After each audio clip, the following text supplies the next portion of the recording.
ఇప్పుడు మనం తల్ల ఉంచుకుని నిలబడదాం. ప్రభువైన యేసు, మేము కేవలం నమ్మిక మాత్రం ఉంచున్నాం. నమ్మము అని నీవు మాకు చెప్పి ఉన్నావు.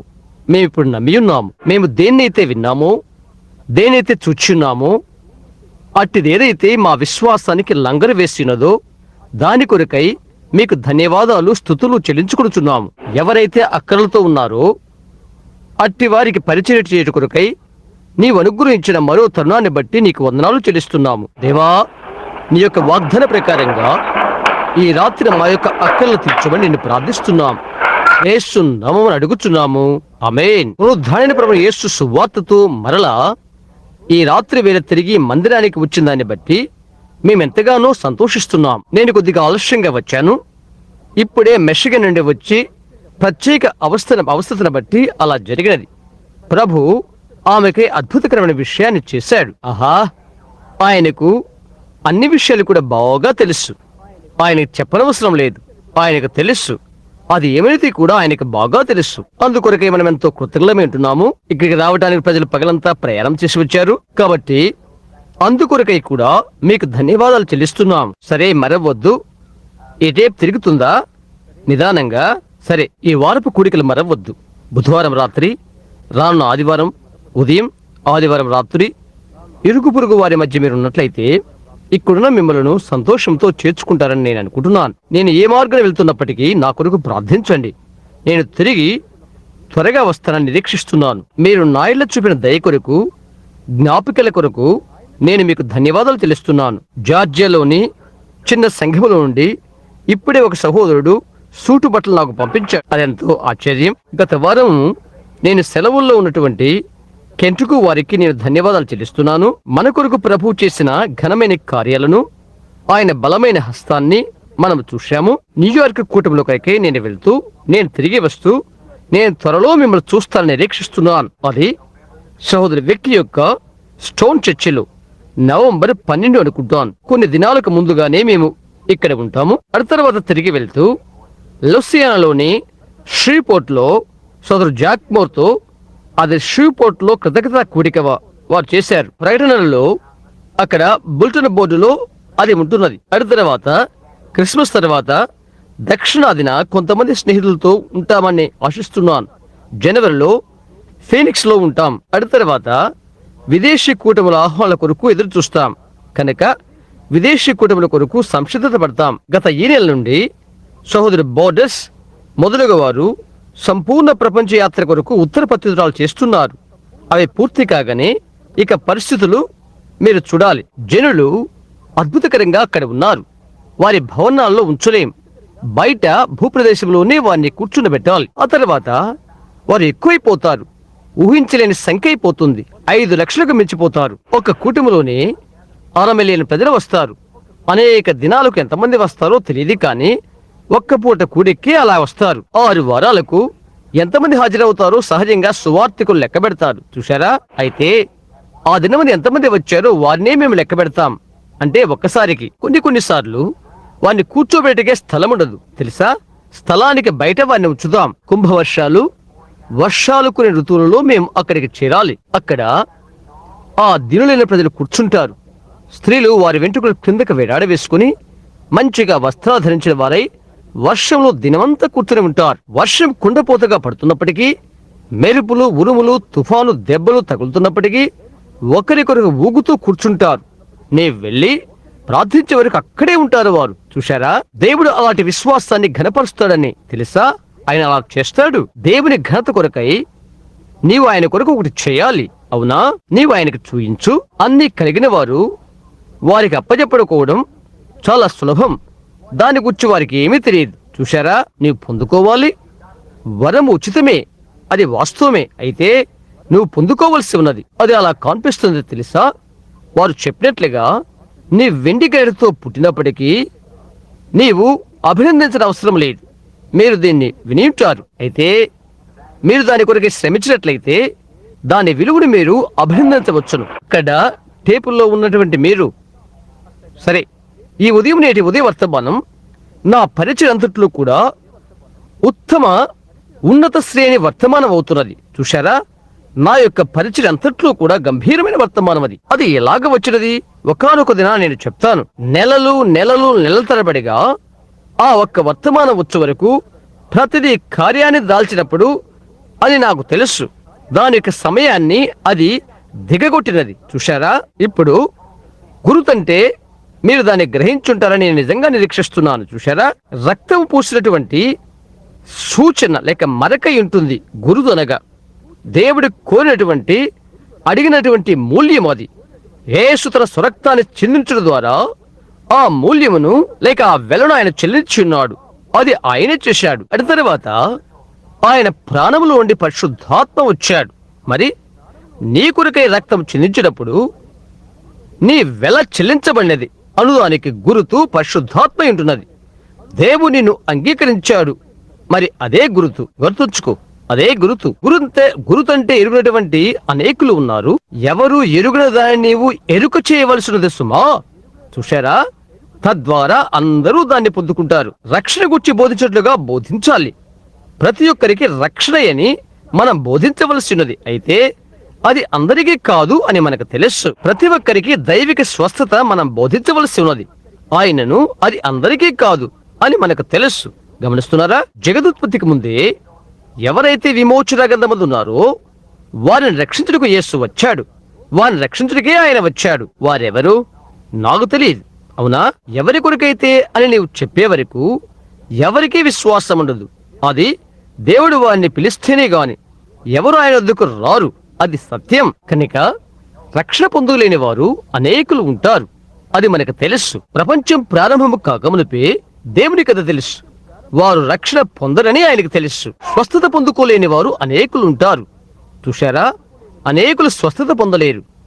దానిని వారు గ్రహించలేరు. అదేంటో వారికి తెలియదు. అనేకులు అలాంటి వారు ఉంటారు. అయితే అది అందరికీ మనం బోధిస్తాం. ఎందుకంటే అతడు ఏ వ్యక్తియో మనకు తెలియదు.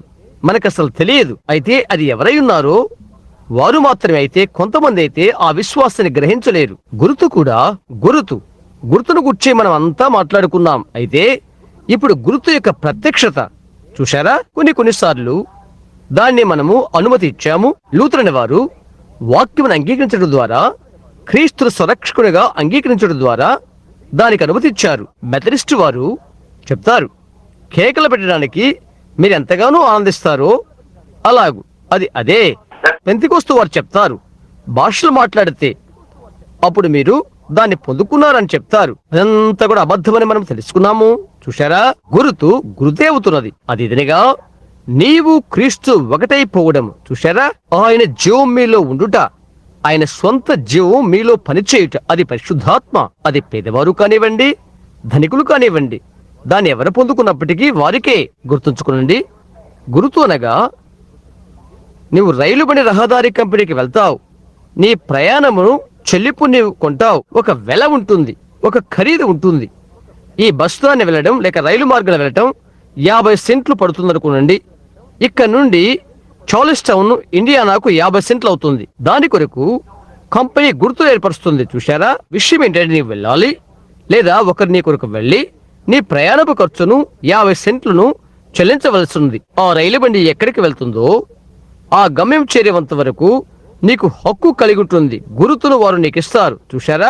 అది నీకు ఇస్తుంది. అదే గురుతు. ఇప్పుడు ఈ విషయంలో రక్తమే గురుతు. అక్షార్థంగా చూసినట్లయితే అది పూయవలసి ఉన్నది. ఎందుకంటే అది ఒక జంతువు అయిన గొర్రెపిల్ల రక్తం. అది వారు కలిగి ఉన్నదంతా కేవలము రసాయనికమే. కనుక రక్తంలో ఉన్న ప్రాణం వెళ్ళిపోతుంది. కనుక రక్తం చెందించబడినది. చూశారా? ప్రాణం వెళ్ళిపోయినది. అయితే అది తిరిగి విశ్వాసం మీదకి రాలేదు. ఎందుచేతనంటే అది ఒక జంతువు కాబట్టి. అయితే ఒక సంపూర్ణమైన అర్పణ ఉన్నదని, ఆ ఒకటి రాబోతున్నదని, ఒక మంచి మనస్సాక్షిని గుచ్చేది మాట్లాడుతున్నది. అటువంటి సంపూర్ణత గల ఒకరిని సంశుద్ధ చేయటి కొరకై ఆకాశానికి సృష్టికర్తన దేవుడే అర్పణగాను, తీర్పరిగాను, నిర్ణయకర్తగాను, ఉత్తరవాదిగాను ఆయను. అవునా? ఆయన అర్పణగా ఆయను. ఆ తర్వాత దేవుడైన ఆయనలో నుండి జీవం బయలు వెళ్లిపోయినది. అక్కడ ఆ వాక్యం వచ్చి నేను వారికి నిత్య జీవం అనుగ్రహించేదను అని చెప్పబడుతుంది. నేను గొప్ప విద్యావంతులతో మాట్లాడుతున్నా నాకు తెలుసు. 2-3 నుంట నేను గమనిస్తున్నాను. గ్రీకు భాషలో చూడండి ఇలా ఉంటుంది. గ్రీకు భాషలో ఆ మాట జో అని ఉన్నది. ZOE అనగా గ్రీకు తర్జుమాలో దేవుని యొక్క స్వంత ప్రాణము అని అర్థం. నేను అతనికి జోయి, నా సొంత ప్రాణం పెట్టుదును. క్రీస్తు దేవుడు ఒక్కటే. తరువాత క్రీస్తులో ఉన్న ప్రాణము పరిశుద్ధాత్మ, మూడవ వ్యక్తి కాదు, పరిశుద్ధాత్మ రూపమున ఒకే వ్యక్తి ఆయన.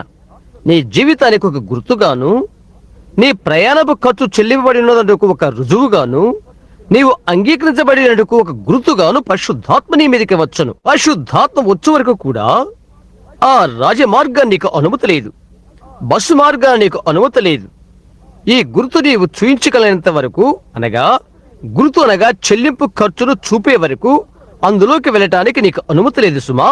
మరి ఇప్పుడైతే రక్తము చిందించబడినదని, అది నీకు పోయబడినదని, నీ కొరకు మూల్యము ఖర్చు చెల్లించబడిందని, ఇంకా రక్తము నీకు పోయబడి నీవు అంగీకరించదవని నిదర్శనంగా నీవు గుర్తును కలిగి ఉంటున్నావు. విడదాన్ని పొందుకో. ఆహా, ఎంతటి భాగ్యము! ఇలాంటి నిదర్శనం లేదు. చూశారా? మీరు అనవచ్చు, సోదరబ్రహ్యాం, అది నీ మనస్సులో ఉన్నదని భావిస్తున్నాను, నేనెందుకు తెలుసుకోవాలి అని మీరు అడగవచ్చు. చూశారా? క్రితం నీవేమై ఉంటున్నావో నీవు చూచుకో, నీవేమై ఉన్నావో చూడు, అక్కడ నీవు తెలుసుకుంటావు. చూశారా? ఈ గుర్తు పూయబడక మునుపు నీవెలాగున్నావో, పూయబడిన తర్వాత నీవెలాగున్నావు. క్రితం నీ యొక్క కోరికలు ఎలాగున్నవి, ఆ తర్వాత నీ యొక్క కోరికలు ఎలాగున్నవి. అలాంటప్పుడు గుర్తు నీకు పూయబడిందో లేదో నీవే తెలుసుకుంటావు. ఇవన్నీ కూడా వాటికవే దానితో కలిసిపోతవి. చూశారా? భాషలు నిదర్శనమని మాట్లాడడం కాదు. నేను భరిస్తాను, ఒక జత చెప్పులు కొంటాను. భాష చెప్పులో ఉండదు, అది చెప్పుతో కలిసి ఉంటుంది. అవునా? అలాగే గురుతు కూడా. గురుతు క్రీస్తయ్యున్నాడు. అయితే భాషలు మాట్లాడట, దయ్యాల వెలగుట, బోధలు చేయుట, అదేమైనప్పటికీ అవన్నీ కూడా రుజువులే. అది అక్కడున్నది, అది కాదు సుమా. చూశారా? అది దాని యొక్క ఒక వరం. అది సహోదరబ్రహ్యాం, నేను ఒక బహుమతిని ఇస్తాను అని మీరు అనవచ్చు. అది నేను కాదు, నా యొక్క వరము లేక బహుమతి మాత్రమే. అవును కదా? భాషలు పరిశుద్ధాత్మ యొక్క వరము లేక బహుమతి. అది పరిశుద్ధాత్మ కాదు, అది పరిశుద్ధాత్మ యొక్క బహుమతి. దయ్యము అలాంటి వాటిని దేనినైనా అనుకరణ చేయగలదు, అయితే అది పరిశుద్ధాత్మ కాలేదు. చూశారా? ఇలాంటి వరాలను అతను అనుకరణ చేయగలడు, అయితే అతను పరిశుద్ధాత్మ కాలేడు. రక్తం పూసినటువంటి గుర్తై ఉన్నది పరిశుద్ధాత్మ, ఎందుకంటే అది విమోచన గ్రంథం నుండి మార్గం అంతట్లో కూడా రక్తాన్ని అనుసరిస్తూ ఉన్నది. చూడండి దాన్ని. అది ఆయన రాకడ యొక్క ఉద్దేశం. ప్రతి యుగములోనూ కూడా ఆయన వెంబడించేది అదే. అది ఉద్భవన కొరకై ప్రతి యుగములోనూ ఆయన దాన్నే వెంబడించాడు.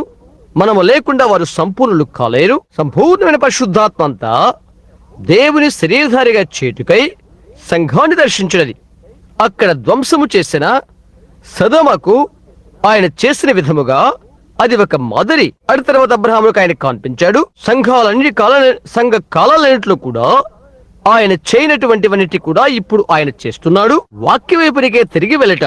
ఎందుకంటే వర్తమానాలు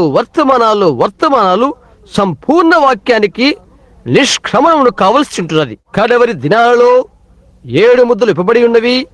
వదిలిపెట్టబడిన ప్రతి తునకను ఏరి పెళ్లి కుమార్తెగా గంభీరమైన శరీరముగా చేయవలసి ఉన్నది. ఈ యొక్క సంఘము సంపూర్ణమయ్యే వరకు వెనుక జీవించున్న వారు పరిపూర్ణులు కాలేరు. కడవరి కాలంలో ఉన్న ఈ పెళ్లి కుమార్తె గుంపు వారిని లోపలికి తీసుకుని రాగా అందరూ కలిసి ఎత్తబడతారు. అవునా? గురుతు అగు యేసుక్రీస్తు పరిశుద్ధాత్మ మన మధ్య ఉన్నారు. మనము దాన్ని గౌరవించాలి. మనము తగ్గించుకోలేము. నీ చెప్పులు వెచ్చడం ద్వారా, నీవు మోకరించడం ద్వారా దాన్ని నువ్వు పారద్రోడలేవు, దాన్ని తృప్తిపరచలేదు. అది మనకు సరిపోదు. అయితే ఆత్మఫలమును ఉద్భవింపచేయు జీవితము అది. మరి ఆత్మఫలం అనగా ఏంటి? చూశారా? ప్రేమ, సంతోషము, సమాధానము. ఈ ఉదయవేళ గుర్తుంచుకునండి. సిద్ధపరచుట. వర్తమానముతో వర్తమానుకుని పంపెను. ఆ తర్వాత ఆయన చేసిన విషయమేది? వర్తమానముతో వర్తమానుకుని ఆయన పంపిన తర్వాత ఒక రుజువు కొరకై ఆయన అగ్నిస్తంభాన్ని పంపించాడు. దాని తర్వాత ఆదరణ. చూశారా? అది వాస్తవని మీకు తెలుసు. మీరు సమాధానము కలిగి ఉన్నారు. ప్రభువైన యేసుక్రీస్తు ద్వారా మనము దేవునితో సమాధానము కలిగి ఉన్నాం. అవును కదా? మరి రాత్రి మనము రోగుల కొరకు ప్రార్థన చేయబోతున్నాం.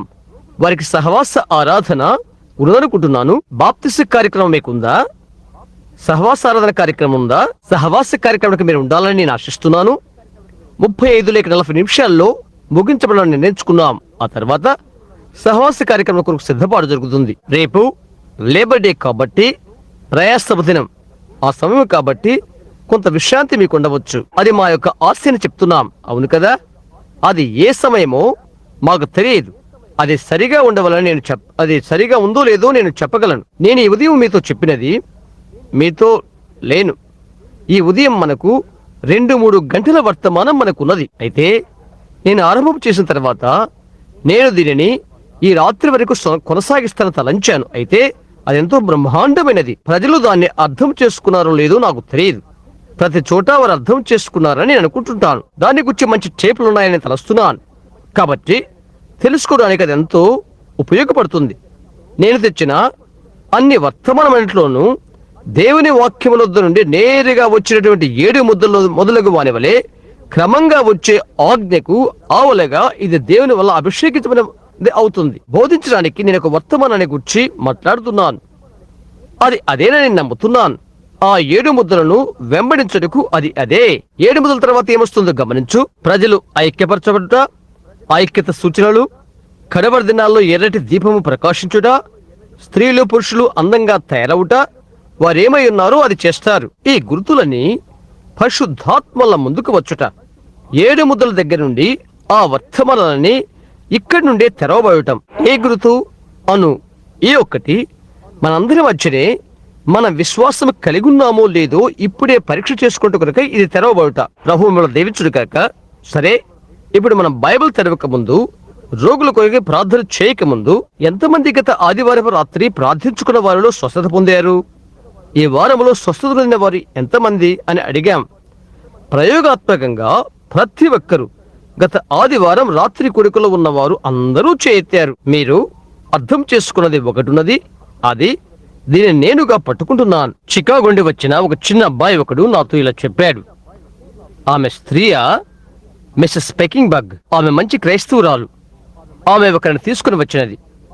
ఒక చిన్న బాలుని వైద్యులకు అదేమైనదో తెలియదు. అతని ఊపిరితిత్తులు బాగా చెడిపోయినవి. బడిలో చేర్చడానికి కూడా వీళ్ళినంతగా అతను చాలా దురస్థలు ఉండిపోయాడు. వర్తమానమైన తర్వాత పరిశుద్ధాత్మ ఆ చిన్న బిడ్డని పిలిచి మాట్లాడినారు. అతని యొక్క స్థితిగతులు తెలియచేసి అతని స్వస్థతను ప్రకటించినది. ఈ వారంలో అతని యొక్క తల్లి లేక తల్లిదండ్రులు వైద్యుని దగ్గరికి అతను తీసుకుని పోయారు.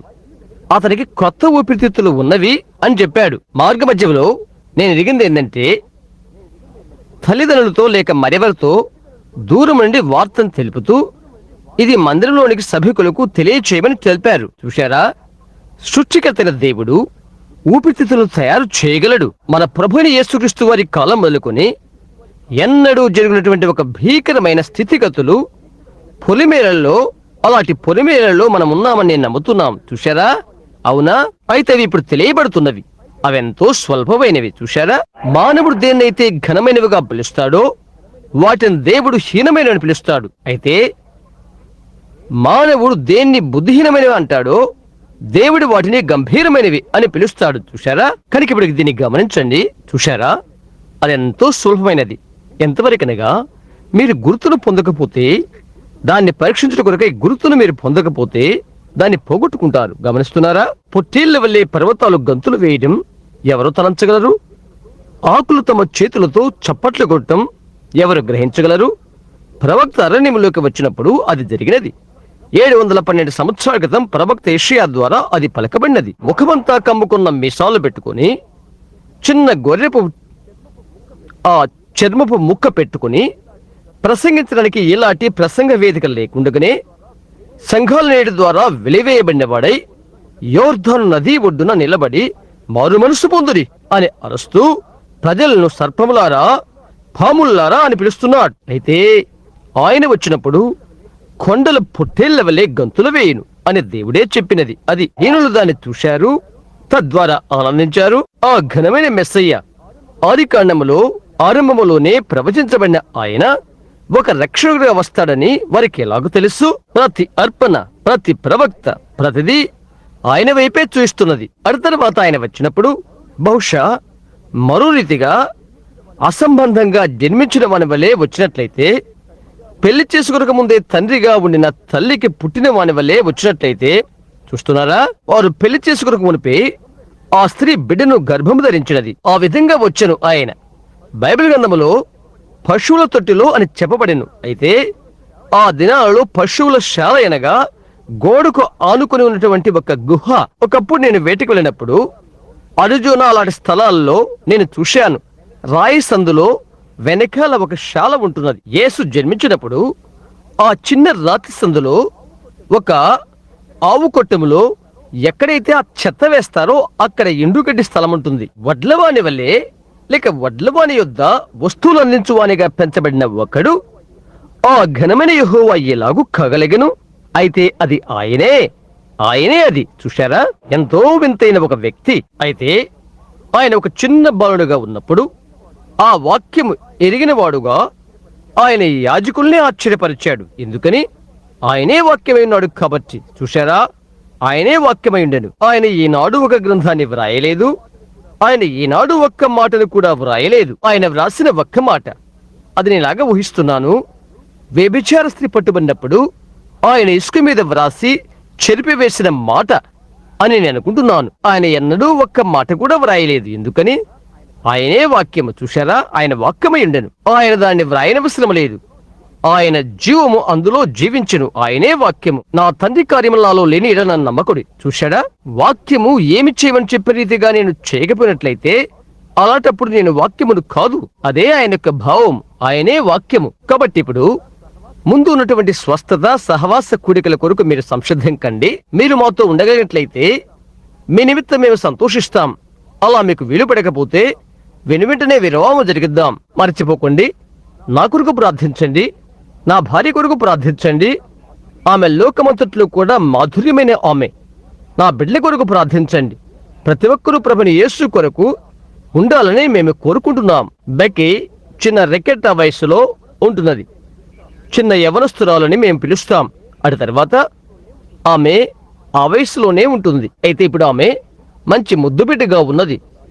ఎటువంటి పొగ త్రాగడము కానీ మద్యపానం సేవించడము కానీ అటు ఇటు తిరగటము లేనే లేదు. అందును బట్టి దేవుని స్తుతిస్తున్నాం. అయితే ఆమె ఆ వయసులో ఉన్నప్పుడు ఆమె విచ్చలవిడిగా ఉండేది.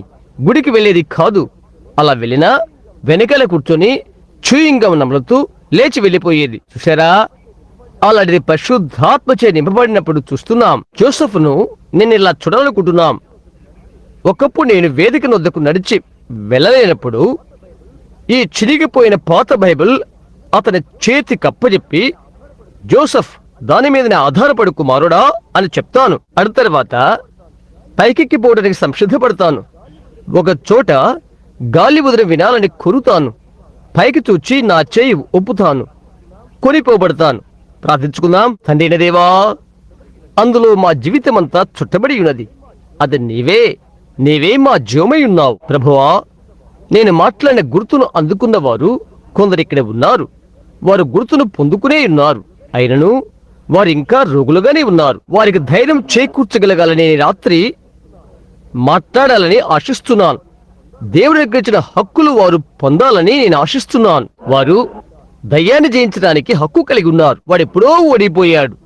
ఇప్పుడు కేవలం వాడు కుయుక్తులు చేస్తున్నాడు. తండ్రి, నేను వారిని గురించి కోరుకుంటూ అర్థిస్తున్నాను. వాక్యాన్ని మాట్లాడక సహాయం చేయండి. నేను ఇక్కడ వ్రాసుకున్న కొన్ని చిన్న వివరణ పట్టి వ్రాయబడిన చిన్న లేఖనాలు మొదలగు వాటితో నా ద్వారా మీరు మాట్లాడండి. వాక్యాన్ని వారికి తీసుకొచ్చే రీతిగా అది దేవుని మహిమ కొరకై వారికి విశ్వాసాన్ని ఇచ్చినట్లుగా నీవు నాకు సహాయం చేయమని ప్రార్థిస్తున్నాను. ప్రభువా, యేసు నామమున ప్రార్థిస్తున్నాను. ఆమేన్. ఇప్పుడు త్వరగా ఇర్మియా గ్రంథంలోని 29వ అధ్యాయం మీరు తెరవాలని నేను ఆశిస్తున్నాను. మీరు చదవాలనుకున్నా, అలా కాకపోతే గుర్తుపెట్టుకోనండి. ఇర్మియా 29వ అధ్యాయం 10వ వచనం నుండి ప్రారంభించుకుందాం. ఇంకా లూకా సువార్త 16వ అధ్యాయం 14వ వచనం నుండి కూడా మీరు తెలుస్తుండగా నా యొక్క పాఠాన్ని నేను మీకు ఇవ్వబోతున్నాను. ఈ రాత్రి నా యొక్క పాఠము నిరాశలు లేక నిరాశ నిస్పృహులు అనేది. నిరాశ ఏంటో మీకు తెలుసా? ఇర్మియా 29వ అధ్యాయము 10వ వచనం చదువుకుందాం. యెహోవా ఈ ఆజ్ఞ ఇచ్చుచున్నాడు, బబులోను రాజ్యమునకు 70 సంవత్సరాలు గతించిన తర్వాతనే మిమ్మల్ని గూర్చి నేను పలికిన శుభవార్త నెరవేర్చి ఈ స్థలమునకు మిమ్మల్ని తిరిగి రప్పించినట్లు నేను మిమ్మల్ని దర్శింతును. నేను మిమ్మల్ని గూర్చి ఉద్దేశించిన సంగతులను నేను ఎరుగుదును. రాబో కాలమందు మీకు నిరీక్ష కలిగినట్లుగా అవి సమాధానకరమైన ఉద్దేశములే కాని హానికరమైనవి కావు. ఇదే యెహోవా వాక్కు. మీరు నాకు మొర్రపెట్టుదురేని, మీరు నాకు ప్రార్థన చేయొచ్చు ఒత్తురేని నేను మీ మనవి ఆలకింతును.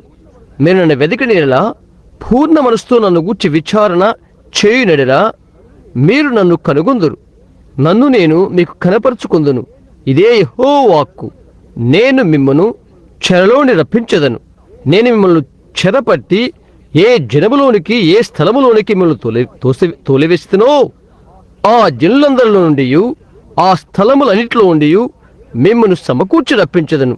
ఇదే యెహోవా వాక్కు. తిరిగి పెంతెకోస్తుకు చూశారా, ఇందులో నన్ను నేను పెట్టుకుంటున్నాను. అది అలాగ చెప్పుట్లేదు. సంఘమిడిలా దాని అర్థం అది అని నా యొక్క భావం. లూకా 16:15 లేదా 16 వచనం. యోహాను కాలం వరకు ధర్మశాస్త్రమును ప్రవక్తలు ఉండిరి. అప్పటి నుండి దేవుని రాజ్య సువార్త ప్రకటించబడుచున్నది. ప్రతివాడును ఆ రాజ్యములో బలవంతముగా జొరబడుచున్నాడు. ప్రతి వాడును దానిలో బలవంతముగా జొరబడుచున్నాడు. ఏదో సులువుగా అందులోకి నడిచి వెళ్ళటం కాదు, అయితే బలవంతంగా జొరబడవలసి ఉన్నది. చూశారా, పూర్ణ హృదయముతో మీరు నన్ను వెదకనేలా అప్పుడు నేను మీకు కనపరుచుకుందును.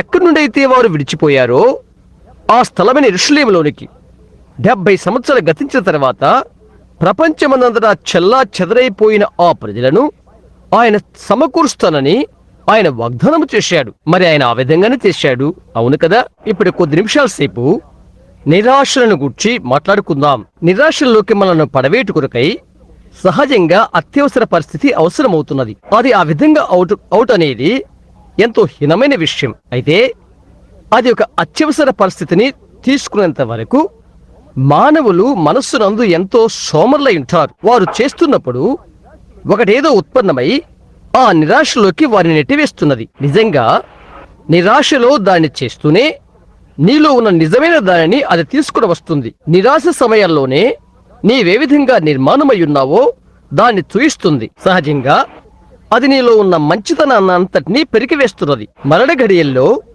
ఇక ప్రజలు తాము చచ్చిపోతారు అని వారికి అనుకున్నప్పుడు వారి బ్రతుకుల్లో రహస్యంగా ఉంచిన వాటన్నిటినీ బయటకు చెప్పి ఒప్పుకుంటారు. ఆ నిరాశల్లో అది నేను విన్నాను. చూశారా, వారి నిరాశల్లో ఇలా చెప్తూ ఉంటారు, ఇది తీసుకో, అది సరిగా చెయ్యి, జాగ్రత్తగా వెళ్ళు, ఇది వెళ్ళి చెయ్యి అనే నిరాశల్లో చెప్తూ ఉంటారు. ముందుగానే వారు దాన్ని చేయవలసి ఉంటున్నది. చూశారా, అత్యవసర పరిస్థితి ఏర్పడే వరకు వేచి ఉండకూడదు. నీవు దాన్ని నాకై చేస్తావా?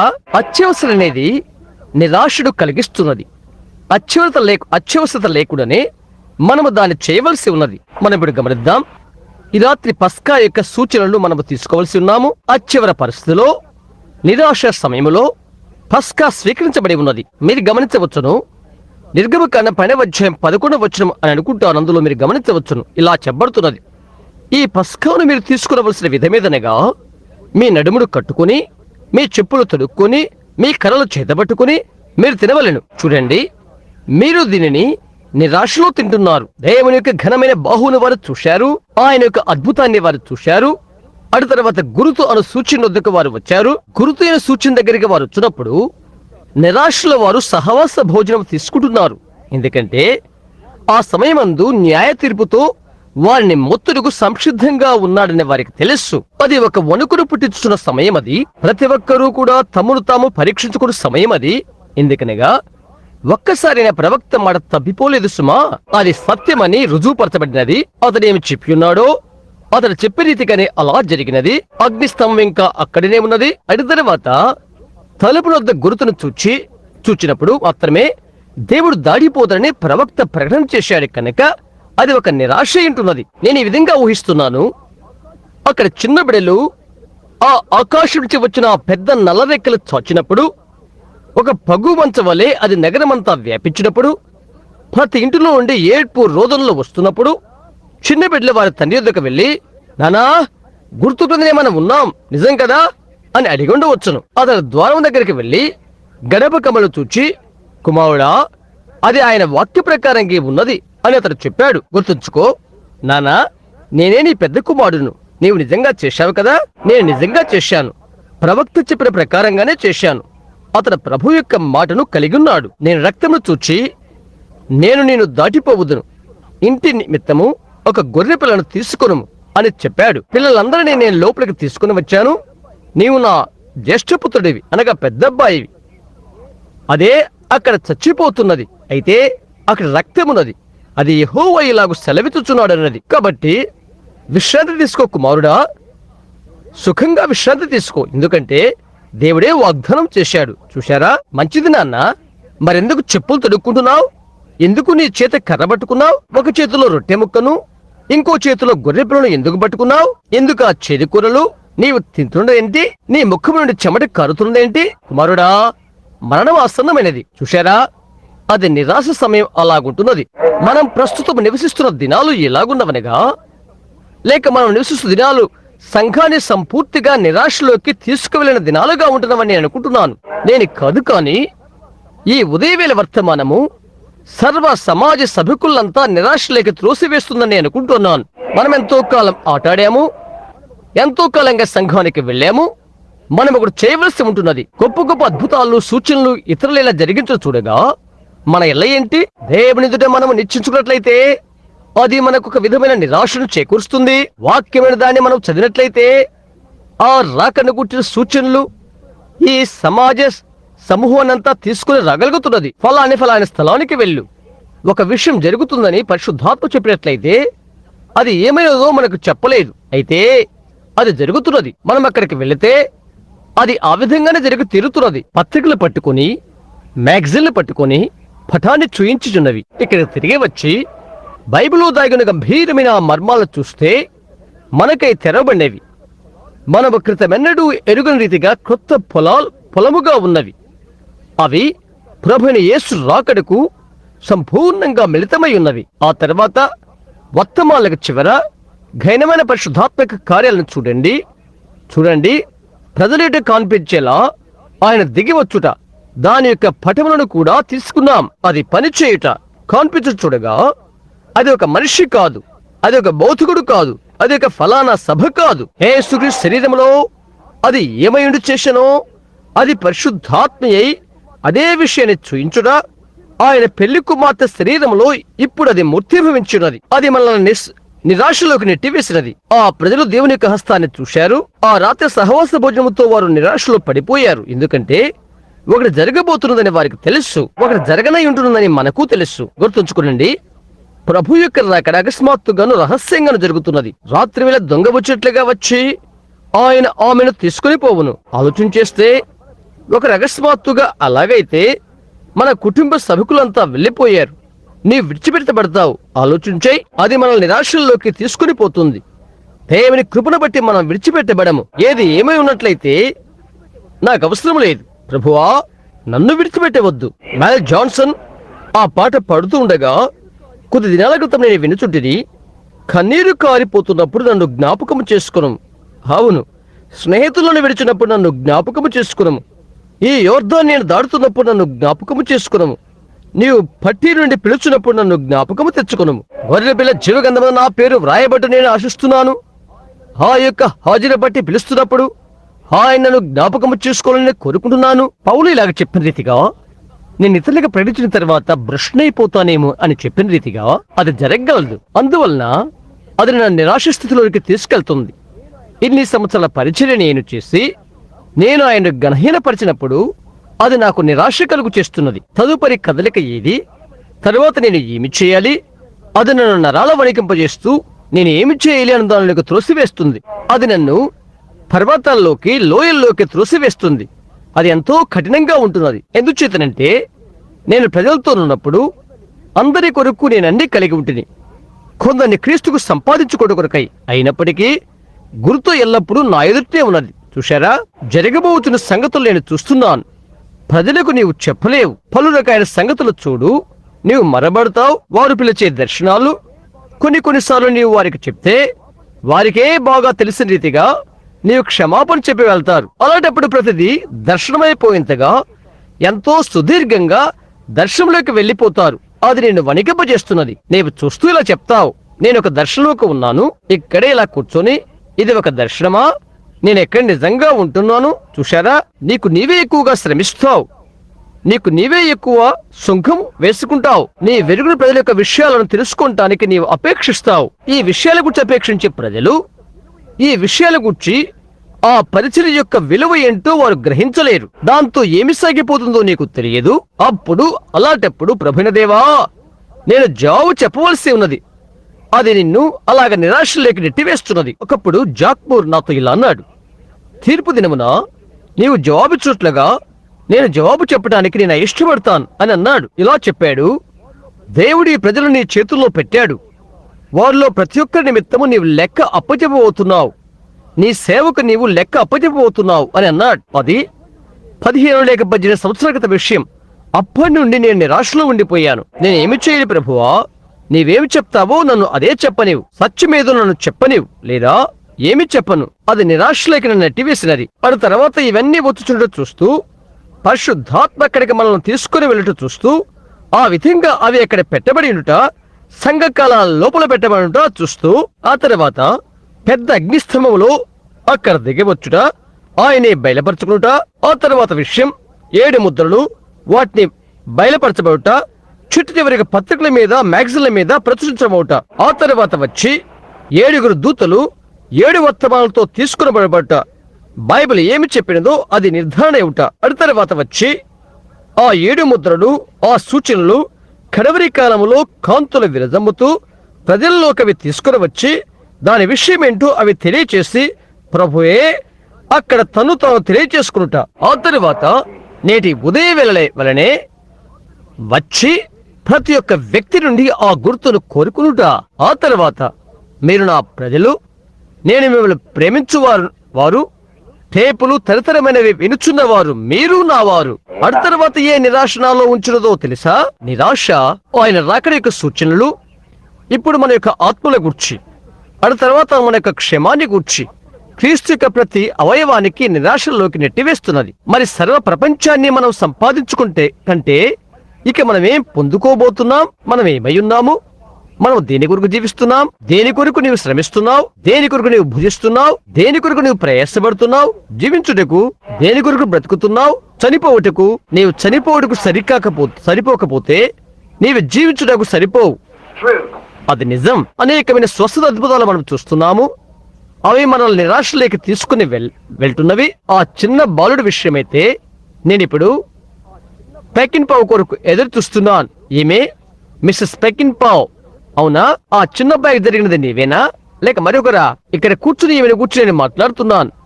నేను అలా పైకి చూచి ఆమెను చూశాను. దేవుడు దాన్ని ఆ చిన్న బిడ్డకు చేయగలిగినట్లయితే అది నేను నిరాశలోకి త్రోసివేయవలసి ఉంటుంది. న్యూ ఆల్బనీ నుండి వచ్చిన ఒక మంచి వ్యక్తి ఉన్నాడు ఇక్కడ. అతడు ఈ రాత్రి ఉండవచ్చును.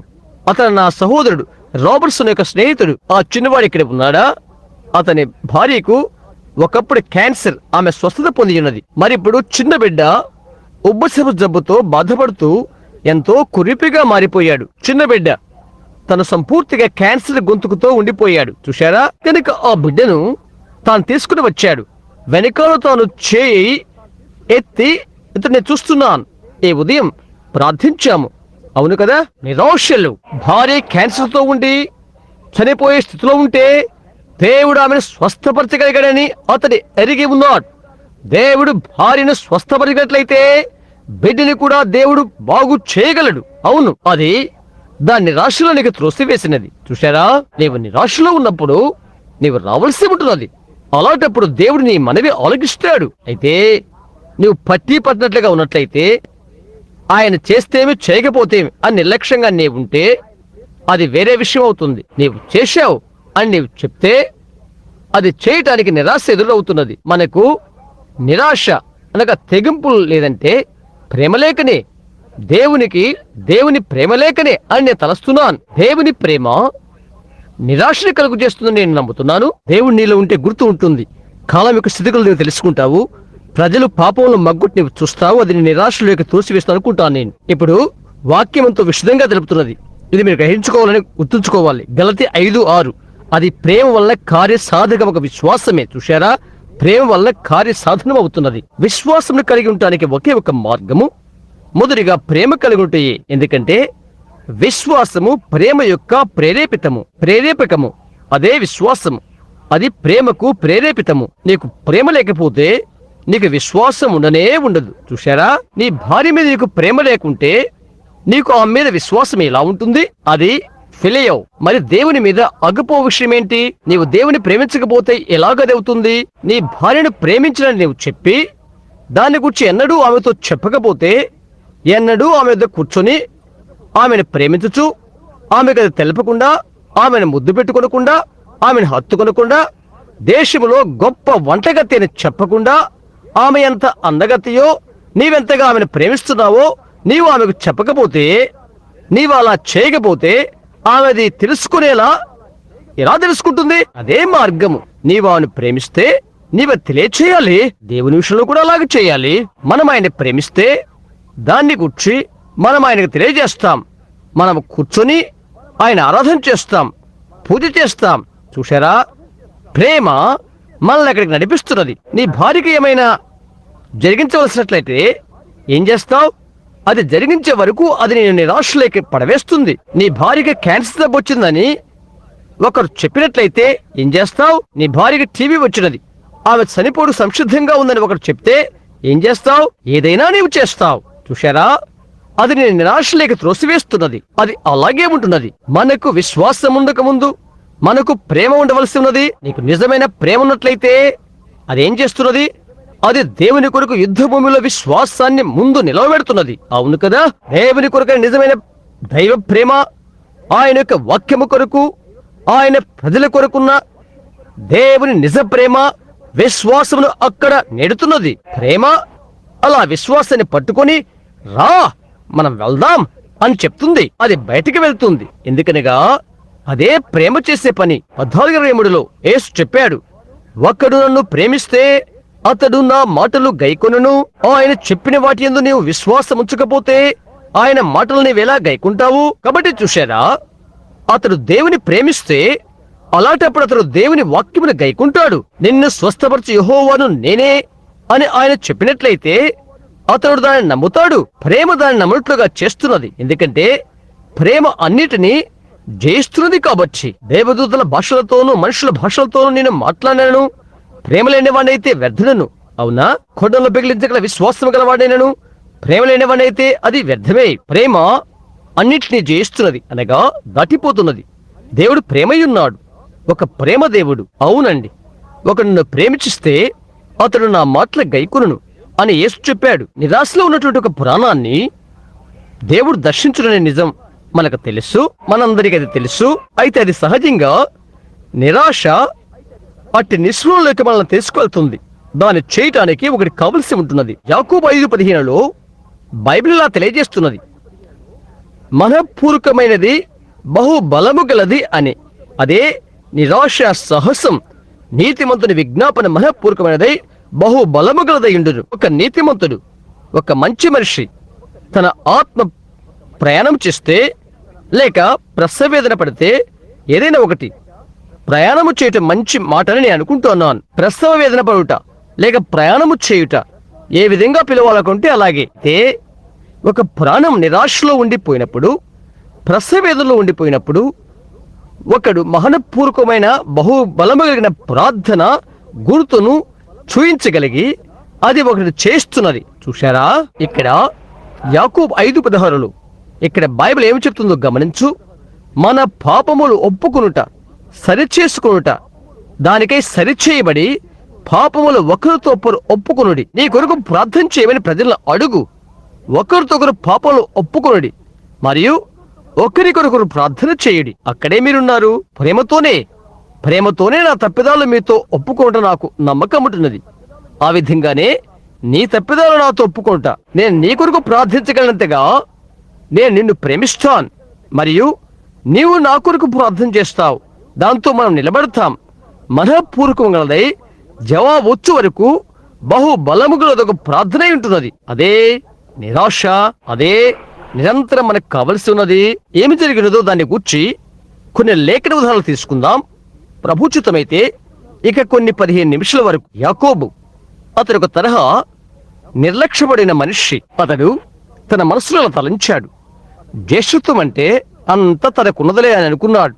అది ఎలా పొందుకున్నాడో దాన్ని అతడు లెక్క చేయలేదు. అది తన పొందుకున్న తర్వాత అంతా పర్వాలేదులే అని అతడు తలంచాడు. ఎందుకంటే అతడు జ్యేష్ఠత్వాన్ని కలిగి ఉన్నాడు కాబట్టి విషయం అంతా అయిపోయిందిలే అని అనుకున్నాడు. అతడు ఆకలి కొని పొలములో నుండి వచ్చి తన సహోదరు దగ్గరికి వచ్చాడు. దుప్పులను వేటాడుకుంటూ తన పశువులను కాచుకుంటూ ఆకలి కొని తన సహోదరు దగ్గరికి వచ్చాడు. అతనికి ఒక పెద్ద అడవి బఠానీ మొదలగు వాటితో ఉన్న చిక్కుడుగాయల కూరగల ఒక కుండ అవసరమైనది. దినమంతా ఒక మనిషి నడిచినట్లయితే, అతడు ఆకలిగొన్నట్లయితే ఎంతగానో అతడు శోధించబడతాడు. అతని సోదరుడు, నేను అలసిపోయాను, ఇది కొద్దిగా నాకివ్వమని అడిగాడు. అతడు అన్నాడు, నేను జ్యేష్ఠత్వం పొందుకునేలా నీవు ప్రమాణం చేసినట్లయితే అని చెప్పాడు. అది ఎలాగ దాన్ని చేశాడో దాన్ని అతడు లెక్క చేయలేదు కనుక అతడు పొందుకున్నాడు. జ్యేష్ఠత్వం పొందుకుంటే అంతటితో సరిపోయిందిలే అని అతడు తలంచాడు. ఎందుకొస్తూ అక్కడే నీవు ఓడిపోయావు. ఆత్మ ద్వారా, దేవుని ఆత్మ ద్వారా నీవు జన్మించావని, జ్యేష్ఠత్వాన్ని నువ్వు పొందుకున్నావని, అంతటితో అంతా అయిపోయిందని నీవు తలంచావు. అయితే అది కేవలం దాన్ని ఆరంభం మాత్రమే. ఆయన మాట వినుడి అనే వర్తమానంలో మీకు జ్ఞప్తుంటుంది. ఒక బిడ్డ కుటుంబంలో జన్మించిన తర్వాత కుమారుడు ఎలా అయినది జ్ఞప్తించుంటుంది. జ్యేష్ఠత్వానికి హక్కులున్నవి, అయితే అది రుజువు కావాలి, బిడ్డ తర్బీతు కావాలి. అటు తర్వాత తండ్రి యొక్క చిత్తానికి విధేయునిగా అతడు రుజువుపరచబడకపోతే అలాంటప్పుడు అతడు వారసుడు కాకూడదు. అది ఏ వారసత్వం కాదు, అయినను అతడు కుమారుడే. అయితే వారసత్వం లేదు. అతడు తన తండ్రి పనుల మీద ఆసక్తి లేని వాడైనట్లయితే కనుక పరిశుద్ధాత్మ పెంతెకోస్తు ప్రజలపై కృమ్మరించబడినప్పుడు సంఘంలో ఉన్నటువంటి వరములు తరతరములు వారు తిరిగి పొందుకున్నారు. వారు ఆత్మ ద్వారా జన్మించారు కనుక అంతటితో సరిపోతుందని వారు తలంచారు. అయితే చూడండి, కుమారుని స్థానం అనేది ఒకటి ఉన్నది. ఇతడు నిజమైన కుమారుడు రుజువు చేయబడిన తర్వాత అతన్ని బహిరంగ స్థలానికి తీసుకుని వెళ్తారు. అక్కడ కూర్చోబెట్టి వస్త్రాలు మారుస్తారు. అడు తర్వాత కుమారుని స్థానమందు ఉంచుతారు. తండ్రికి కలిగిన దాని అంతటిపైన అతడు వారసుడు అవుతాడు. రూపాంతర కొండపైన దేవుడు తన యొక్క కుమారుడు ద్వారా దాన్నే చేశాడు. ఆయన ఒక మేఘము కమ్మెను, రూపాంతరము చెందాడు. ఆయన వస్త్రం సూర్యుని వలె ప్రకాశించెను. ఈయన నా ప్రియకుమారుడు, ఈయన యందు నేను బహుగా ఆనందించుచున్నాను అని ఒక స్వరం పలికింది. మోషే, ధర్మశాస్త్రము ఓడిపోయారు, ఈయన మాట వినుడి అని చెప్పబడెను. ఆయన స్థానమందు ఉంచబడెను. చూశారా, యాకోబు తలంచాడు, తన జ్యేష్ఠత్వానంతా కలిగి ఉన్నాను కదా అని అనుకున్నాడు. అంత సిద్ధమైందని తలంచాడు. అలాగే పెంతెకొస్తు వారు ఏకత్వం, త్రిత్వం, రకరకాల సంఘశాఖలను నిర్మాణము చేశారు. ఒకరినొకరు లాక్కోవటానికి గడబిడ చేసుకుంటున్నారు.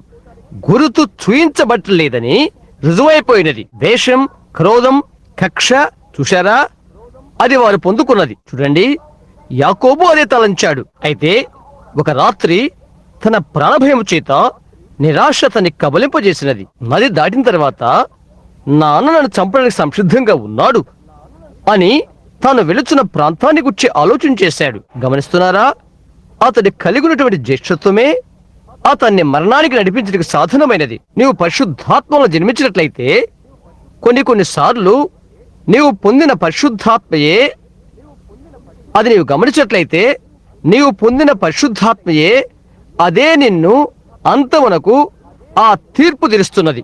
అవునది వాస్తవం. నోహును రక్షించిన ఆ నీరే లోకానికి తీర్పు తెచ్చినది. వెరితనమని నీవు పిలిచే ఆ వస్తువే నీ రహదారి చివరన నీకు తీర్పు తీరుస్తున్నది. చిట్ట చివరికి తన ప్రాణం పోతుందని యాకోబుకు తెలుసు.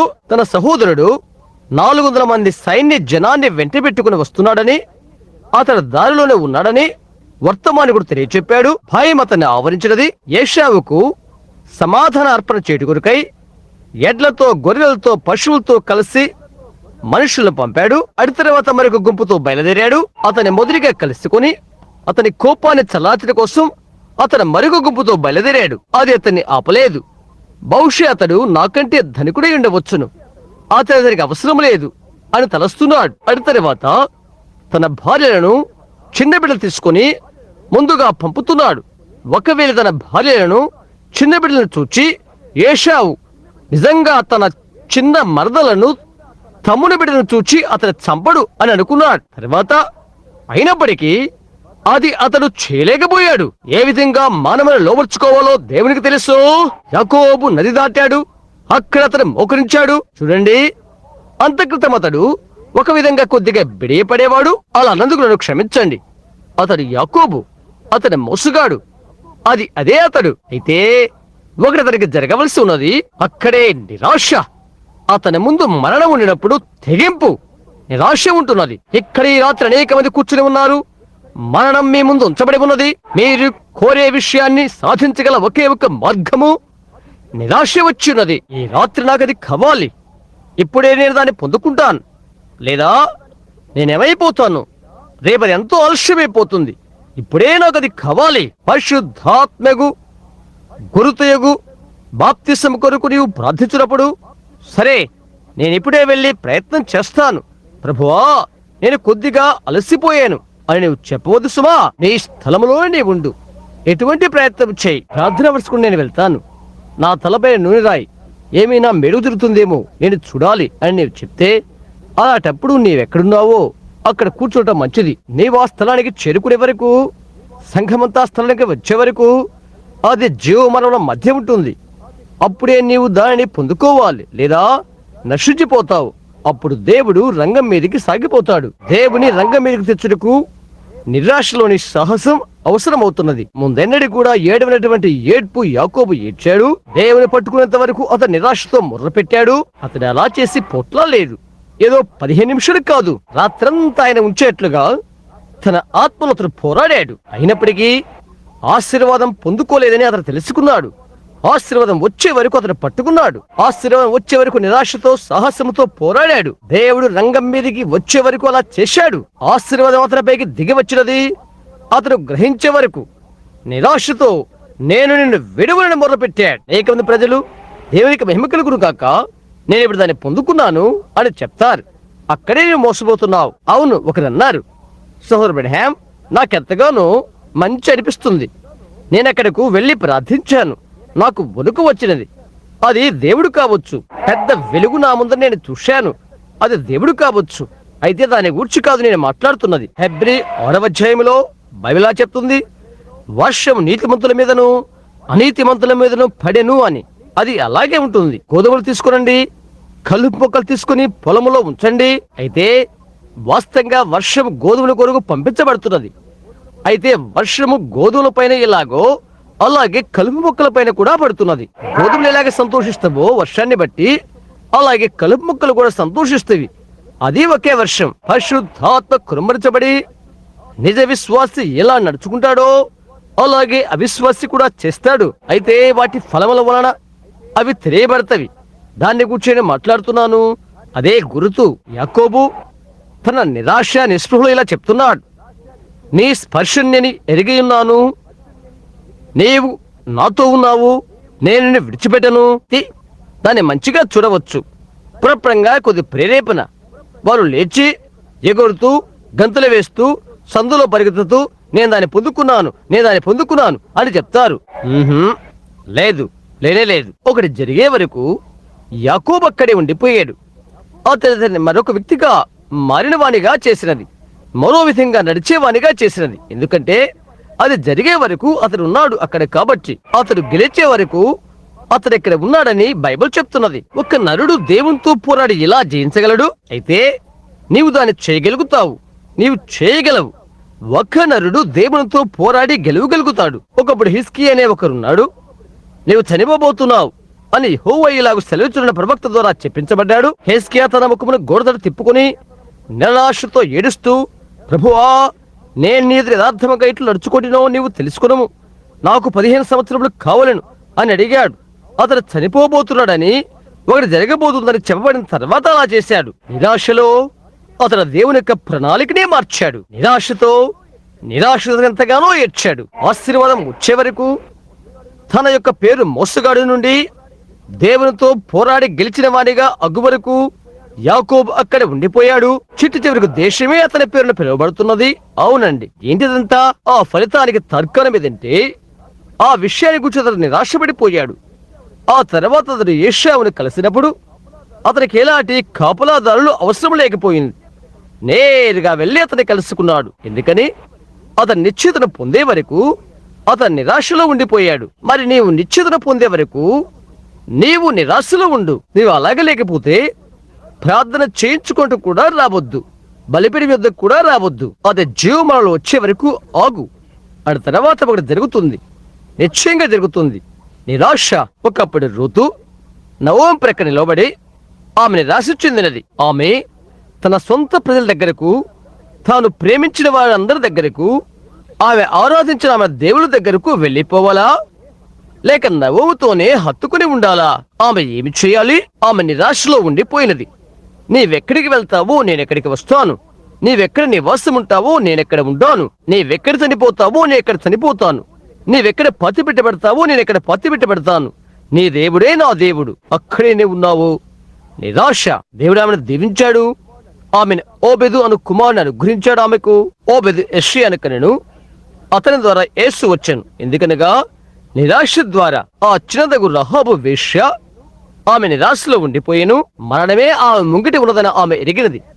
ఆమె న్యాయ తీర్పు కింద ఉండిపోయినది. ఆమె నిరాశలో ఉండి, వేగులు వారైన మిమ్మల్ని నేను దాచాను, నేను ఏదైనా చేస్తాను, నా ఇల్లు కాపాడుతామని మీ దేవునితో ప్రమాణము చేయండి అని ఆమె అన్నది. అక్కడే నీవు కూడా ఉన్నావు. ఈ గుర్తును నీవు తీసుకుంటే అది జరుగుతుందని అతడు చెప్పాడు. ఇస్సాకు పెళ్లి కుమార్తె దగ్గరకై తాను వెళ్ళినప్పుడు, అతని వైపు ఆ బాధ్యత పెట్టబడినప్పుడు ఎలియాజరు నిరాశ ఎదురయ్యినది. ఎలియాజరు దమస్కు వాడిన ఎలియాజరు గొప్ప వ్యక్తి. అబ్రహాము ద్వారా దయ పొంది, అబ్రహాము నమ్మి తన కుమారుని ఇస్సాకు పెళ్లి కుమార్తెనకు పోలికైన పెళ్లి కుమార్తెను వెదకుడు కొరకై తాను వెళ్ళాడు. దాని ద్వారా క్రీస్తు వచ్చాడు. ఎలియాజరు ఆత్మ సంబంధమైనది ఉండి దాని భావమేంటో ఎరిగి ఉండెను. సరైన స్త్రీ ఆ పురుషుడికి భార్య కొట్టుకు ఎరిగి ఉన్నాడు. దాన్ని ఎలాగతను ఎన్నిక చేయగలడు? అతని యొక్క నిరాశలో ఆ పట్టణము దగ్గరికి అతను వచ్చినప్పుడు ప్రభువైన దేవా అని ప్రార్థించాడు. అదే విషయం, నీవు నిరాశతో పడిపోయావు, ప్రార్థించుటకు వెళ్ళు. ప్రభువైన దేవా, మొదటిగా వచ్చిన అమ్మాయే నాకు త్రాగుటకు నీళ్ళిచ్చి వంటలకు నీరు పోసిన చిన్నదే ఆమె ఉనుగాక. అతడు తన నిరాశ సమయంలో ప్రార్థన చేశాడు. రిబికా అందమైన ఆ అమ్మాయి వచ్చి వంటలకు నీళ్లు పోసినది, నా మార్గమును ఆలస్యము చేయక అని అతడు చెప్తున్నాడు. ఆమె వెళ్తుందో లేదో అనే తీర్మానం చేటుకై ఆమె వచ్చినది. ఆమె పెళ్లి కుమార్తెకు ఒక పోలిక ఉంటున్నది. ఆమె ఏనాడు చూడనటువంటి ఒక పురుషుని యొద్దకు వెళ్లి అతన్ని పెళ్లి చేసుకుంటుందా? అదే విషయం. ఆమె అతని ఎన్నడూ చూడలేదు. అయినప్పటికీ అతని సేవకు ద్వారా ఆమె విన్నది. పెళ్లి కుమార్తెకు ఒక పోలికది. నీవెన్నడూ క్రీస్తును చూడలేదు, అయితే ఆయన సేవకుల ద్వారానే ఆయన ఎవరై ఉన్నారో నీవు వింటున్నావు. నీవు ప్రతిదాన్ని నువ్వు అమ్ముతావు, నీ ఇల్లును విడిచిపెడతావు, ఆయన ఎద్దుకు వెళ్ళట కొరకై సమస్తాన్ని విడిచిపెడతావు. ఇప్పుడు గమనించు, పెళ్లి కుమార్తెకు ఒక పోలిక. ఆమె ఒక తీర్మానం చేసినది. వెళ్ళట కొరకై ఆమె సంఘర్షక గృహాన్ని విడిచిపెట్టినది. యోనా తుఫాను సమయంలో సముద్రం యొక్క అడుగు భాగాన తెంగములేక కడుపులోకి త్రోసివేయబడ్డాడు. బ్రతుకు ఆశలన్నీ అయిపోయినవి. అయితే సొలొమోను ఆలయాన్ని ప్రతిష్ఠ చేస్తూ, ప్రభువా, నీ ప్రజలు ఎక్కడైనా ఇబ్బందుల్లో ఉండి ఈ ఆలయం వైపు తిరిగి ప్రార్థించినట్లయితే నీవు ఆలకిస్తానని చెప్పావు అని ప్రార్థన చేశాడు. తిమింగలం కడుపులో తిరిగి మోకరించుకు ఎలాగో అనుకూలత చేసుకున్నాడు. నేను ఊహిస్తున్నాను, తిమింగలం ఉమ్మంతా తన చుట్టూ ఉండిపోయినది. అక్కడ నిరాశలో అతడు మొర్రపెట్టి ప్రార్థించాడు. అట్టి నిరాశలో ఉండి తిమింగలం కడుపులో కొద్దిగా ప్రాణవాయువు మాత్రమే అతనికి ఉన్నది. అతను పీడిస్తున్న ఆ కొద్ది ఊపిరితో అతను ఎక్కడున్నాడో అతనికి తెలియదు. ప్రభువా, నీ ఆలయం వైపు నేను ఎదురు చూస్తున్నానని అనుకుంటున్నాను అంటున్నాడు. కొద్ది ఊపిరితో నిరాశతో ఉండిపోయి అలాంటి పరిస్థితులు అతను ప్రార్థించాడు. క్రితం అతను చేయలేదు. అయితే అతని నిరాశలో ఉండిపోయాడు. అతను ప్రార్థించాడు. దేవుడు అతన్ని 3 రాత్రింబగళ్ళు కాపాడి అతడు ఎక్కడ వర్తమానివ్వాలో అక్కడ విడిచిపెట్టాడు. నిరాశ. హన్న బైబిల్ గ్రంథంలో ఒక గొడ్రాలైన స్త్రీ. ఆమెకు ఒక కుమారుడు కావాలి. అతని కొరకు ఉపవాసమున్నదామె. ఓలేములోని యాజకుడు ఆమె మత్తురాయినదని తలంచే వరకు అతడు ఉపవాసం ఉండి ఆమె ఉపవాసం ఉండి ప్రార్థించినది. అటువంటి నిరాశ నిస్పృహలో ఉన్నది ఆమె. మిగతా స్త్రీలైతే ఎలాంటి ఆభరణం ఆమె ధరించుందామే అని వేసి చూస్తున్నారు. అది ఎలా జరుగుతుందో మీకు తెలుసా? మిగతా వారు ఎటువంటి వస్త్రాలు ధరించారా? పొలంలోని సంగతుల గురించి మాట్లాడుకుంటున్నారు. అయితే హన్నా అలా చేయలేదు. ఆమె ఆ జనాంగాంతా దాటి బలిపీఠం దగ్గర చేరుకున్నది. ఆమె ఉపవాసం ఉన్నది. ఆమె నింద తీసివేయబడాలి. ఎంత వ్యతిరేకంగా ఉన్నది ఆమె యొక్క స్థితి నేడు. ఒక బిడ్డను కలిగి ఉండటమే ఆమె ఒక నింద. అప్పుడైతే ఒక్క బిడ్డ కూడా పుట్టుకుండటం ఒక నింద వారికి. ఆమె మోకరించినది. మందిరం యొక్క ఘనతను ఆమె గమనించలేదు. అక్కడ నడుస్తున్న యాజకుని యొక్క గౌరవాన్ని ఆమె గమనించలేదు. ఆమె కన్నీళ్లు ఆమె చెక్కులపై రాలిపడుతున్నంతగా ఆమె ఏడుస్తూ నిరాశతో, హో ప్రభువా, దేవా, నాకు ఒక కుమారుడు దయచేయి, నాకు ఒక కుమారుడు దయచేయి అని ఆమె మొరపెడుతున్నది. చూడండి, ఆమె స్వార్థపరురాలు కాదు. ఆమె ప్రార్థన దేవుడు విని ప్రార్థన ఆలకించి ఒక కుమారుడు దయచేశాడు. తిరిగి ఆ బిడ్డను దేవునికి ఆమె ఇచ్చినది. ఎందుకనగా దేవుడు ఆమె ప్రార్థన ఆలకించిన తర్వాత ఆమె స్వార్థపరురాలుగా ఉండుటకు ఆశించలేదు. ఆమెకు ఒక ప్రవక్తను ఆయన ఇచ్చాడు. అది ఇంకా ఎక్కువ ఆశీర్వాదం. ఆయన ఇచ్చే చిన్న వాటిలో ఆయన నిండిపోయాడు. కుమారుని మాత్రమే కాదు, అతడు ఒక ప్రవక్త. ఇశ్రాయేల్లో బహిరంగ దర్శనం అనేది అనేక సంవత్సరాల నుంచి లేదు. అనేక సంవత్సరాలకు సమూయేలు అక్కడ మొదటి ప్రవక్త అయ్యాడు. ఎందుకనగా తల్లికి బిడ్డలు వేరు కాబట్టి ఆమె నిరాశ చెందినది. బహుశా ఆమె 60-70 సంవత్సరాలుగా వయస్సు దాటిపోయి ఉండవచ్చునేమో. నిరాశతో ఆమె ప్రార్థించింది. ఆమె ఆ బిడ్డను పొందుకోగలగలేదు. ఏంటది? దేవుడు ఆమెతో మాట్లాడాడు. అవును, దానికి సందేహం లేదు. దేవుడు నీతో మాట్లాడే వరకు నీవు నిరాశ చెందలేవు. ఓ సంఘమా, నీవు లేచి నీవు వణికించుకో, నీ మనస్సాక్షి గుర్చుకో. ఈ ఘడియలో నీవు మేల్కో. మనము నిరాశగా ఉండాలి లేదా నశించైనా పోవాలి. ప్రభు నొద్దు నుండి ఒకటి వస్తుంది. అది యెహోవా ఇలాగ సెలవిస్తున్నాడన్నది అని నాకు తెలుసు. ఒకటి రాబోచున్నది. మరి మనం మరింతగా నిరాశ చెందుదాం. అది జీవమనుల మధ్య ఉన్నది. మన మధ్య నుండి అది వెళ్తున్నది. మనం అది చూడలేము. ఎందుకంటే అది ఆమెను స్వార్థపురాలుగా చేయలేదు. ఆమెకు ఒక ప్రవక్త దయచేయబడ్డాడు. ప్రవక్త ప్రభు యొక్క వాక్యం పలికిన తర్వాత షునేమీయురాలైన ఆ స్త్రీ వృద్ధులైనప్పటికీ, ఆమె పెనిమిటి వృద్ధులైనప్పటికీ ఆమెకు ఒక బిడ్డ కలిగాడు. వారికి పిల్లలు లేరు. అయితే ఆమె ఈ ప్రవక్త దయార్ద్రతలా ఉంటున్నది. అతడు దైవజనుడైన ఆమె ఎరిగినది. అతడి ఘనత గల వ్యక్తి అని యథార్థవంతుడని ఆమె గ్రహించినది. అతడు ఆ ఇంట్లోనికి వచ్చాడు. ఆమె భర్త మొదలుగా వారి ఇంటిలో లేరు. అతడు పరిశుద్ధుడైన మనుష్యుడు. అతడి ఘనత గలవాడని వారు చూడగలిగారు. అతడు అద్భుతాలు ఆశ్చర్యకార్యాలు చేయుట ఆమె గమనించినది. జరిగిన విషయాలు అతడు చెప్పుచుండుట ఆమె విన్నది. అతడు ఘనత గల వ్యక్తి, పరిశుద్ధుడైన వ్యక్తి. మన దగ్గరికి వచ్చి ఇక్కడ ఉంటున్న వ్యక్తి పరిశుద్ధుడు, ఘనత గల వ్యక్తి అని నేను గ్రహిస్తున్నానని తన భర్తతో ఆమె చెప్పినది.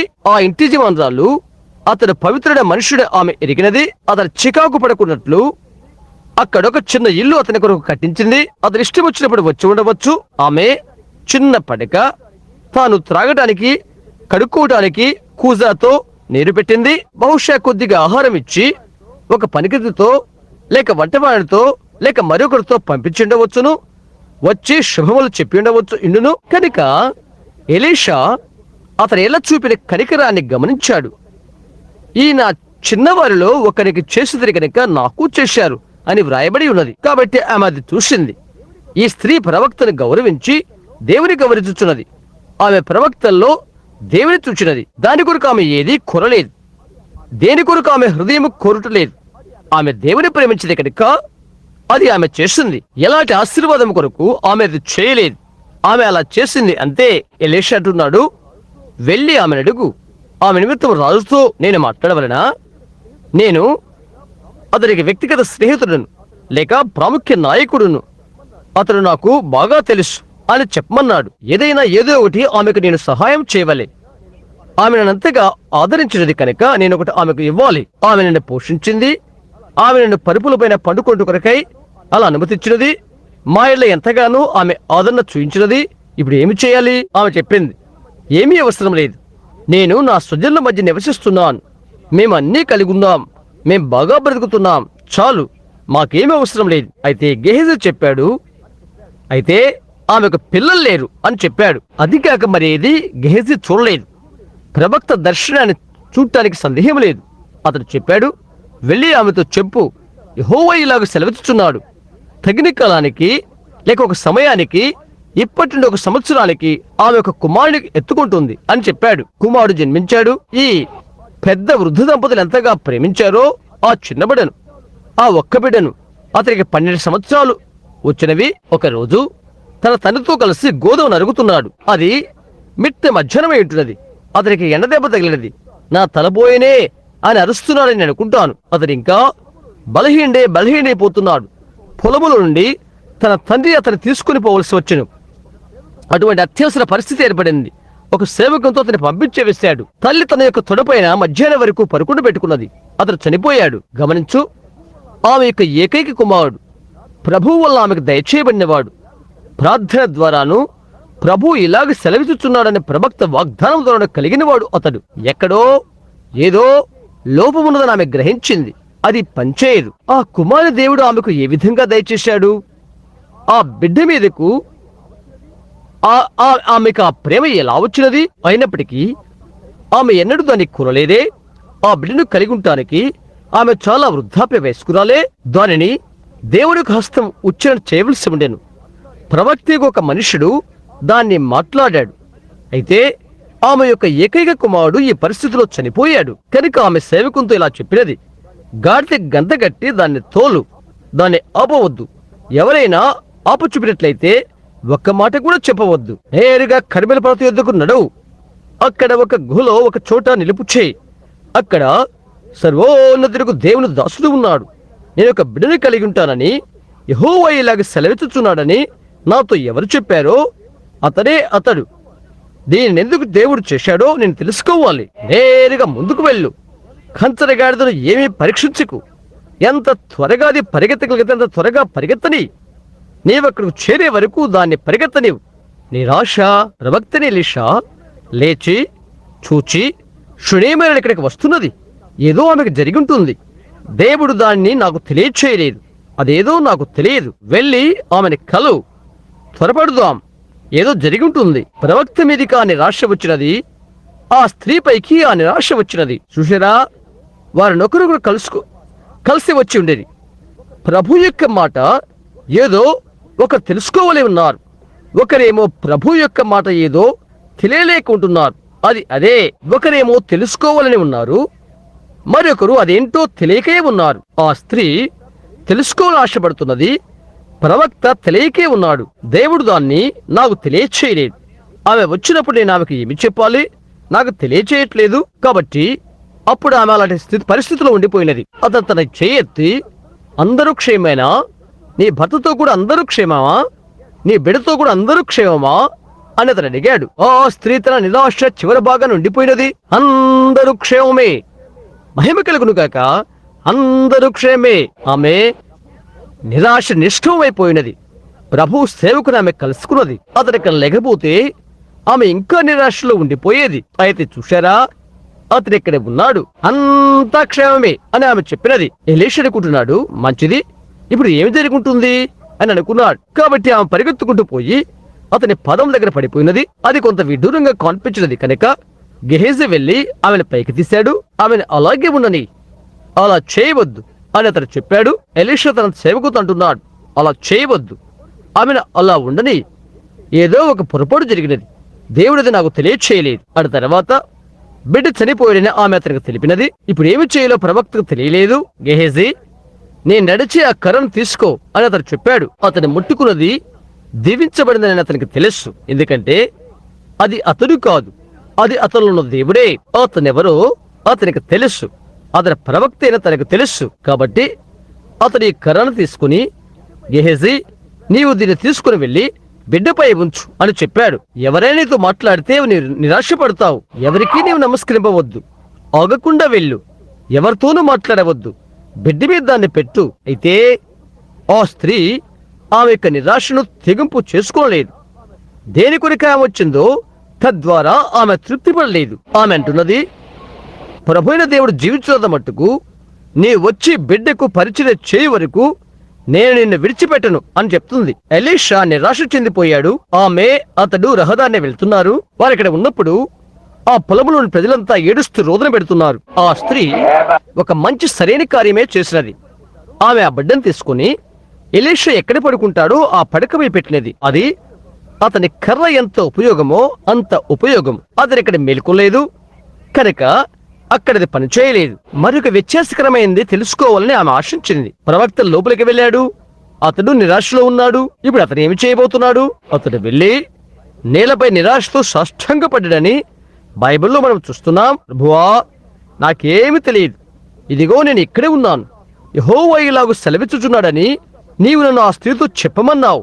నీవు చెప్పావు కాబట్టి ఉన్నది ఉన్నట్టుగా నేను ఆమెతో చెప్పాను. ఇప్పుడు ఆమె ఇబ్బందిలో ఉండిపోయినది. ఏమి చేయాలో నాకు తెలియదు.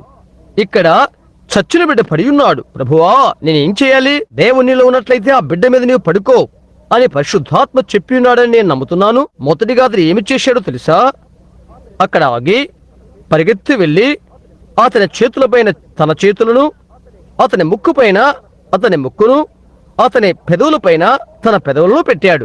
దాని మీద తాను సంపూర్ణంగా చాచుకుని పడుకున్న తర్వాత ఆ బిడ్డ 7 సార్లు తుమ్మాడు. నిరాశ నిష్క్రమైపోయినది. బిడ్డ బ్రతికాడు. ఎందుకంటే ఆ నిరాశ స్త్రీని ప్రవక్తనదుకు తరిమినది. ఆ నిరాశ ప్రవక్తను బిడ్డనదుకు తరిమినది. ఆ ఇరువురు నిరాశ దేవుని వద్దకు తెర మీదకి నడిపించినది. దేవుని ప్రేమతో, ఆయన ప్రజలపైన ప్రేమతో దేవుని ప్రేమను దింపి యుద్ధములోకి విశ్వాసాన్ని పంపించినది. కార్యం సమాప్తమైనది. సమస్య పరిష్కారం అయిపోయినది. ఆమేన్. అదే నిరాశ దాన్ని ఆ పని చేసినది. ఆమె విడిచిపెట్టట్లేదు. భిక్షపడుకుంటూ ఆ గవిని వద్ద ఉన్నటువంటి గుడ్డి బర్తులోమయ్య యేసు అతని దాటి వెళ్ళిపోతున్నాడని తలంచాడు. అతను మొట్టమొదటి ఏం చేశాడో తెలుసా? శబ్దం విన్నాడు. యేసు నడిచి వెళ్తుండగా శబ్దం విన్నాడు. ఎవరటు వెళ్తుంది అని అడిగాడు. ఒకరు అతను ఎత్తి కూర్చోబెట్టారు. దయచేసి ఒకరు చెప్పండి, ఎవరటి వెళ్తుంది? అందులో ఒకరు బహుశా దయగల ఒక చిన్న శిష్యురాలు కావచ్చు. అయ్యా, అటు ఎవరు వెళ్తున్నారో నీకు తెలియదా అని అడిగేది. వినలేదే. సమాధోటంతా చచ్చిపోయిన గుంపంతా ఇక్కడే ఉన్నారని కొందరు చెప్పుకుంటూ విన్నాను. నువ్వు చచ్చిపోతే వెళ్ళి వారిని లేపు, అది ఒక దేవదూషకుడో ఇంకెవరో అని చెప్పటి నేను విన్నాను. లేదు, అలా కాదు. గల్లే ప్రవక్తను గురించి నీ విన్నావా? నజరేతువాడైన యేసు అను ఆయన యవ్వన ప్రవక్త, ఆయన గురించి నీ విన్నావా? లేదే. మంచిది. బైబిల్ గ్రంథములో అంటే మన పుస్తక భాండాగారంలో దావీదు కుమారుడు వచ్చునని విన్నావా? ఆయనే ఈయన. అది ఆయనేనా? వెళ్ళిపోతుంది ఆయనేనా? నిరాశ కేకగా మారినది. దావీదు కుమారుడా, నన్ను కరుణించమని కేకగా మారినది. ఓ దినరక్షగా, నన్ను దాటిపోవద్దు. నా దీన స్వరము ఆలకించు. ఇతరులని పిలుస్తున్నప్పటికీ నన్ను దాటిపోవద్దు. ఓ యేసు, నోర్మయ్, నీవెక్కువగా కేకలేస్తున్నావు. అయితే అతని నిరాశలో ఉండిపోయాడు. ఆయన దాటిపోతే అతనికి మరొక తరుణం ఉండకపోవచ్చును. మనకు కూడా అలాగే ఇదే ఆఖరి రాత్రి కావచ్చునేమో. నిరాశతో అతను పెద్దగా కేకలు పెడుతున్నాడు.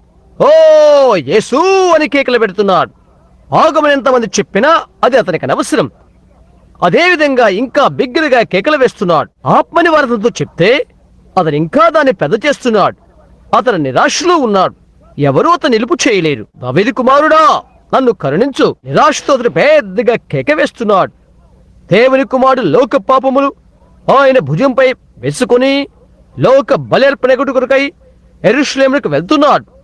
ఆయన అడుగులు నిలుపు చేశాడు. నిరాశతో కూడిన కేక దేవుని కుమారుని నిలుపు చేసినది. నేను నీకేమి చేయాలని కోరుకుంటున్నావు అని అడిగాడు. ప్రభువా, నాకు చూపు దయచేయం అని అడిగాడు. వెళ్ళు, నీ విశ్వాసం నేను రక్షించినది, అదే చాలు. నిరాశ ఒకదాన్ని పట్టుకున్నప్పుడు మెనుక్కుమనే ఆ చిన్న స్పర్శ ఏదనగా విశ్వాసం దాన్ని పట్టుకుంటుంది. చూశారా? ఒక్క నిమిషం ఆగు, అక్కడే ఉండు, ఒక్క నిమిషం, నేను ఇప్పుడు చూస్తున్నావో లేదు, నన్ను చూడలేవు అని నీవు చెప్పలేదు. కొన్ని సంవత్సరాల నుండి నా చేతులు నేను చూడలేదు. నేను చూస్తున్నా లేదో మనం చూద్దాం, నేను ఇంకా దేన్ని చూచట్లేదు, నీ విశ్వాసం నేను రక్షించను అని యేసు చెప్పినప్పుడు అది చాలు. అదే అతనికి కావలసి ఉన్నది. నిరాశ ఒక పాఠ్యాంశం కొరకు పిలుస్తున్నది. ఆ పాఠ్యాంశం ఎంత మందంగా ఉన్నప్పటికీ అది పొందుకున్నది. అది అప్పుడే నమ్మబడేది. ఎందుకంటే నిరాశ దాన్ని నెట్టునప్పుడు విశ్వాసం దాన్ని పట్టుకుంటుంది. చూశారా, దాంతో కలిసిపోయిన ప్రేమ అక్కడ ఉన్నది. దాని అది తీసుకుని వస్తుంది. నిరాశ దాన్ని చేసినది. గుడ్డి బర్తలోమయ్య వెంటనే దృష్టిని పొందుకున్నాడు. పేతురు ఒక రాత్రి సముద్రపైన ప్రయాణం చేసి అతను నిరాశ చెందాడు. ఏదో పొరపాటు అయిపోయినది. ఒక ఆత్మ నడుచుకుంటూ నా వైపు వస్తున్నది అని అతని కేకలు వేయసాగాడు. పడవ మునిగిపోబోతున్నది. ప్రభువా, అది నీవే అయితే నీళ్ల మీద నడిచి నీ వద్దకు వచ్చుటకు నాకు అనుమతి ఇమ్ము అని అతడు అన్నాడు. అతని పడవలో ఉండే గింతకు అడుగుపెట్టి మునిగిపోసాగాడు. నిరాశ చెందాడు. ఒక పొరపాటు ఉన్నప్పటికీ దేవుని ఆజ్ఞలను అవలంబించుకునే ప్రయత్నము చేయుట, దాన్ని సంఘము గ్రహించిందని నేను నిరీక్షిస్తున్నాను. దేవుడు దేన్ని చేయమన్నాడో అందులో మనుషుడు చేయుట. ఈ రాత్రి వేళ క్రైస్తుడైన నీవు నీ విధి నిర్వహణలో ఉన్నావు. పరిశుద్ధాత్మ నాయకత్వం వెంబడించుటకై ప్రయత్నము చేయుట. క్యాన్సర్ నిన్ను ఆక్రమించినది, మరణం నిన్ను ఆక్రమించినది, క్షయం నిన్ను ఆక్రమించినది, మరేదో ఆక్రమించినది. విధి నిర్వహణలో పేతురు ఏ హక్కును కలిగి ఉన్నాడో దాన్ని నీవు కలిగి ఉంటున్నావు. ప్రభువా, నన్ను రక్షించు, లేదా నేను నశించిపోతాను. నిరాశలో అతను కేకలు వేశాడు. ఒక హస్తం వచ్చి అతన్ని ఆదుకున్నది. నీవు దాన్ని కలిగి ఉంటున్నావు. అయితే అతడు ప్రభువా రక్షించు అని కేక వేశాడు. నా నిరాశ కేకను ఆయన విన్నాడు. జలముల నుండి ఆయనను పైకెత్తాడు. నేనిప్పుడు క్షేమంగా ఉన్నాను. అవునా? నీవు మొదలుపెట్టినప్పుడు అది అదే అవుతున్నది.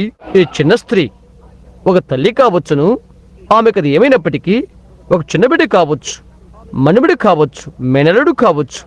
అదేమైతేనేం నిరాశతో కేక వేయబడ్డది. దేవుడు విన్నాడు. అటు తర్వాత మనం చూస్తున్నాం కృంగిపోవుట.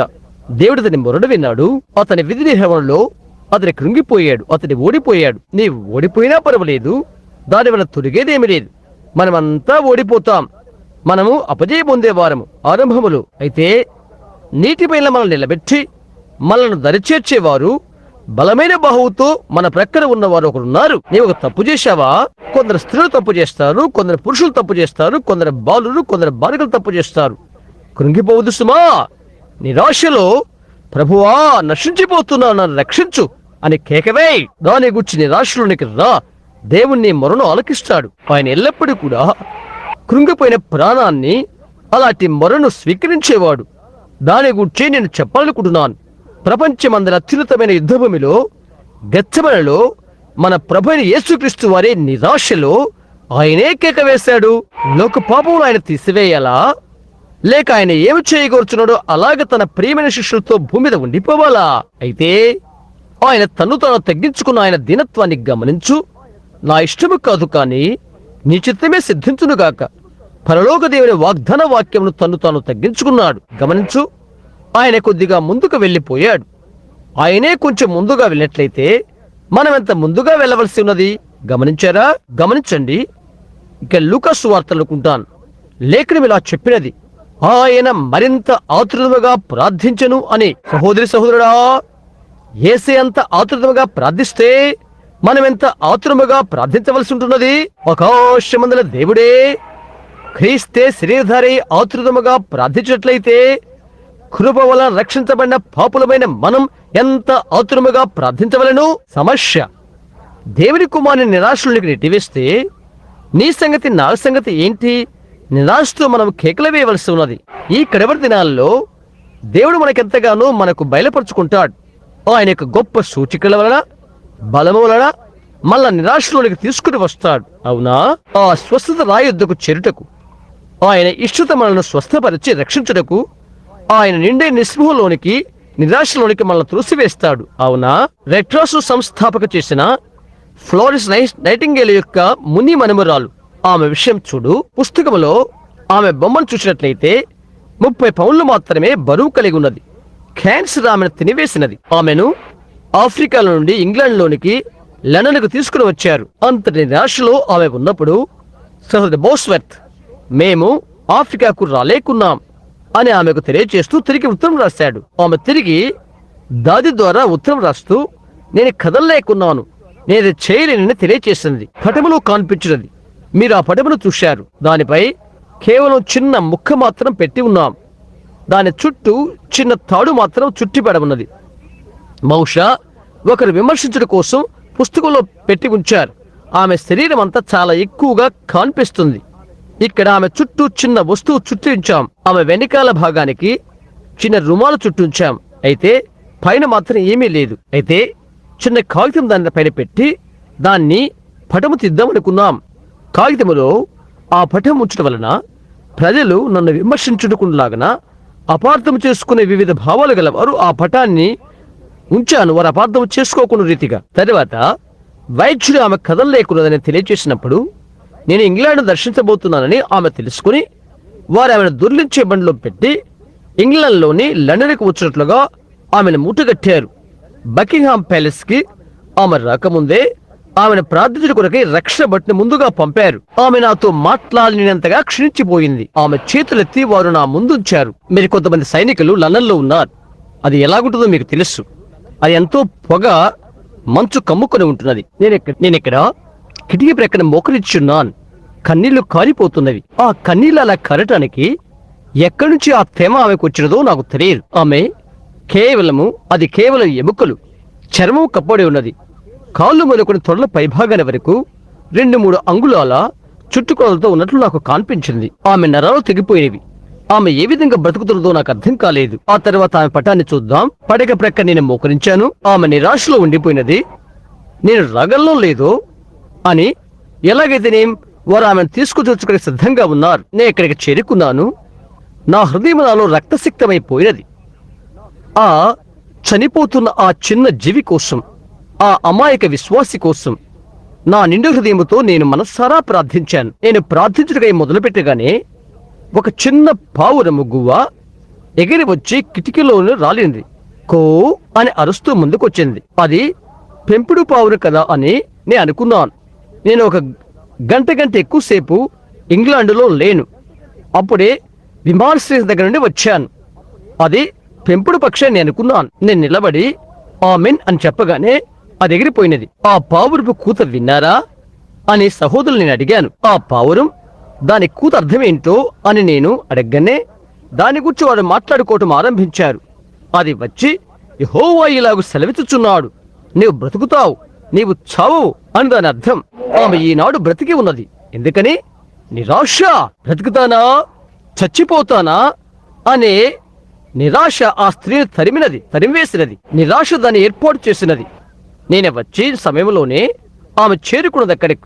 యెహోవా ఇలాగు సెలవిచ్చుచున్నాడు అని తెలుపుడు కొరకై దేవుని ఎదురుని వచ్చిన ఒక గుర్తుగా ఆయన ఒక పౌరాన్ని పంపించాడు. నిరాశ అరిజోనా ఉందని ఫీనిక్స్ నుండి ఒక సహోదరి హోటీ వాల్డ్రాప్ నా మొదటి కుడికలో ప్రక్క నుండి నడుచుకుంటూ వచ్చింది. గుండెల్లో కాన్సర్ జబ్బుతో ఉంటే తన భర్త ఇంకొన్ని నిత్యం తన కాపలా చూచే ఆయన ఆమెను తీసుకుని వచ్చాడు. ఆమె కూటానికి వచ్చి తన మనసులో నేర్చుకున్నది. అయితే గాలి పీల్చేంతగా ఆమె నీరసించిపోయింది. క్యాన్సర్ ఆమె తినివేడి ద్వారా ఆమె గుండె నుండి రక్తం కారుతుంది. గుండె క్యాన్సర్ జబ్బు. అది 18, 19, 20 సంవత్సరాల క్రితం జరిగినది. 1947లో జరిగినది. నేను ఈ వర్షాలలో చనిపోతాను, నన్ను అక్కడికి తీసుకెళ్ళండి అని తన నిత్యము కాపలా చూచే తన భర్తతో ఆమె చెప్పినది. నిరాశ. ఆమె స్పృహ కోల్పోయినది. ఆమె చనిపోయిందని నేను అనుకోవడం లేదు. అలాగని ఆమె చెప్పినది. బహుశా కావచ్చునేమో. బహుశా ఈ టేప్ ఆమె వినవచ్చును. అవునా? ఆమె చనిపోయిందని ఆమె చెప్పింది. నాకైతే తెలియదు. వారు చెప్పారు, ఒక చనిపోయిన స్త్రీని వరుసలో తీసుకుని వస్తున్నారు అని చెప్పారు. ఆ స్త్రీని తీసుకుని వచ్చినప్పటికీ ఆమెలో ప్రాణం లేదు. ఆమెను ఇక్కడికి తీసుకుని రాగానే ప్రభు వాక్యం వచ్చినది. నేను వెళ్ళి ఆమె పైన చేతులు పెట్టాను. ఆమె లేచి ఇంటికి వెళ్ళిపోయినది నడుచుకుంటూ. ఇది 18 సంవత్సరాల క్రితం జరిగినది. ఆమె గుండెల్లో ఎంతో ఆరోగ్యంగా ఉన్నది. నేను ట్యూషన్గా చేరుకున్న తర్వాత ఆమె ఇక్కడికి ఉంటున్నది. నిరాశ. నేను దారిలో చనిపోయినా పర్వాలేదు, నన్ను ఇక్కడ తీసుకుని పోండి. ఆయన ఇతరులను స్వస్థపరిచాడు, నన్ను స్వస్థపరుస్తాడు. ఇష్టతతోనే చేస్తాడు. ఏ దినానా ఆతృతతోనూ ప్రేమతోనూ మన హృదయాలు నింపబడు కాక మరికొంత అయిపోతే అది ఎంతో ఆలస్యమైపోతున్నది. ఓరియా ఒకప్పుడు ఒక చిన్న కుమార్తెని కలిగి ఉన్నాడు. అతడు మధ్యస్థ విశ్వాసి. అతడు యేసునందు విశ్వాసం ఉంచాడు, కానీ ఒప్పుకోవడానికి భయపడుతున్నాడు. ఎందుకంటే అతని సమాజ మందిరం నుండి వెలివేస్తారు వారు. అయితే ఒక ఉదయవేళ వైద్యుడు వచ్చి ఇప్పుడు ఆమె చనిపోతుందని చెప్పాడు. నిరాశ అల్లుకుపోయినది. అతను తన యొక్క స్థానాన్ని బట్టి యేసును ఎదుర్కొనలేకపోయాడు. ఎందుకంటే ఒక యాజకునిగా తన యొక్క స్థానాన్ని అతను పోగొట్టుకుంటాడు కాబట్టి. అయితే నేను చెప్తున్నాను, అత్యవసర పరిస్థితి అతనిపై వచ్చినప్పటికీ అది అతన్ని నిరాశలోకి నెట్టివేసినది. అతడు తన యొక్క చిన్న బోధకుని వస్త్రము కొరకు, తలపాగా కొరకు వెతుక్కున్నాడని నేను చూస్తున్నాను. పెట్టుకున్నాడు. తర్వాత ఇక నెట్టుకుంటూ ప్రజల నుండి వచ్చాడు. ఎక్కడైతే ఆ స్త్రీ ఆయన వస్త్రపు చెంగును ముట్టినదో అక్కడకు వారంతా కేకలు వేస్తున్నారు. అయితే అతడు లోపలికి వెళ్లి, నా చిన్న కుమార్తె చావు సిద్ధంగా ఉన్నదని చెప్పాడు. బోధకుడా, నా చిన్న కుమార్తె మరణావస్థలో ఉన్నది. నీవిప్పుడు వచ్చి ఆమె పైన చేతులుంచితే ఆమె బ్రతుకుతున్నది అని అన్నాడు. అయ్యయ్యో, నిరాశలు కొన్నిసార్లు నిన్ను కార్యాలను చేయిస్తుంటవి. అవి నిన్ను కార్యదీక్షుడిగా చేస్తవి. అతని కుమార్తె నిరాశ ద్వారా స్వస్థత పొందినది. రక్తస్రావ రోగిని స్త్రీ నిరాశపడినట్లుగా మనం నిరాశపడదాం. ఆమెకున్న ధనమంతా ఆమె వైద్యుల వల్ల ఖర్చుపడి అయినప్పటికీ ఆమె సహాయం పొందలేదని బైబిల్ చెప్తున్నది. స్త్రీ ఋతుక్రమం ఉన్నప్పుడు అది ఆమెకు మొదలై రక్తం కారిపోతూ అది ఆగిపోలేదు. బహుశా వారు తమ యొక్క పొలాలను అమ్మి ఉండవచ్చు, కంచరగాడిదలను, గుర్రాలను కూడా అమ్మి ఉండవచ్చు. అయితే అది ఆమెకు ఉపయుక్తం కాలేదు. ఆమె యొక్క పూజారులు అలాంటివి చేయవద్దని చెప్పి ఉండవచ్చును. అయితే ఒక రోజు ఆమె పైనుండి క్రిందికి చూస్తున్నది. ఆమెకి ఎక్కడైతే పొలమున్నదో దాని ప్రక్కన చెరువు ఒడ్డున ఆమె నివసిస్తూ ఉండేది. అక్కడ తొడ దగ్గర చాలా మంది ప్రజలు ఒక మనుషుల చుట్టూ గుంపు చేరి అదేంటి అని చెప్పుకుంటున్నారు. ఆయన నజరేయుడైన యేసు అని వారు అనుకుంటున్నారు. నిరాశ చేరుకున్నది. ఆమె అనుకుంటున్నది, నేను నీచమైన వారిలో ఒకదానను. అయితే నేను ఆయన వస్త్రపు చెంగును ముట్టినట్లయితే నేను స్వస్థత పొందుకుంటున్నాను అని అంటున్నది. ఆమె ప్రతి విమర్శకుని ప్రతి దాని దాటి వెళ్లిపోయినది. చెట్టు చివరికి గమ్యం చేరుకున్నది. నిరాశలో ఆయన వస్త్రం ముట్టినది. ఆయన వెనక్కి తిరిగి, నన్ను ముట్టినది ఎవరు అని అడిగాడు. అందరూ మేము కాదు ముట్టింది అని అన్నారు. అయితే ఆయన చుట్టూరా చూశాడు. ఆయన గొప్పదైన దేవుని వరముతో ఉన్నాడు. ఆయన దేవుడు. ఆయన చిన్న స్త్రీని కనుగొని ఆమె రక్తస్రావం తగ్గిపోయినదని చెప్పాడు. నిరాశమైనటువంటి దాని చేటు కొరకై తరిమి వేసినది. దక్షిణ దేశపు రాణి నడిపించినది నిరాశయే. సొలొమోను ద్వారా దేవుని యొక్క వరము కార్యనిర్వహణ అవుతుందని ఆమె విన్నది. నిరాశ అక్కడ ఆమెను నడిపించినది. నిరాశ అని మానవులైన నీకు నాకు కలుగుతున్నది. నీకు నాకు ఇలాంటి వ్యత్యాసం లేదు. మనకున్న రీతిగానే వారికి 5 జ్ఞానేంద్రియాలు ఉన్నవి. వారు తింటారు, త్రాగుతారు, జీవిస్తారు, చనిపోతారు. మనవలే వారు మానవులు.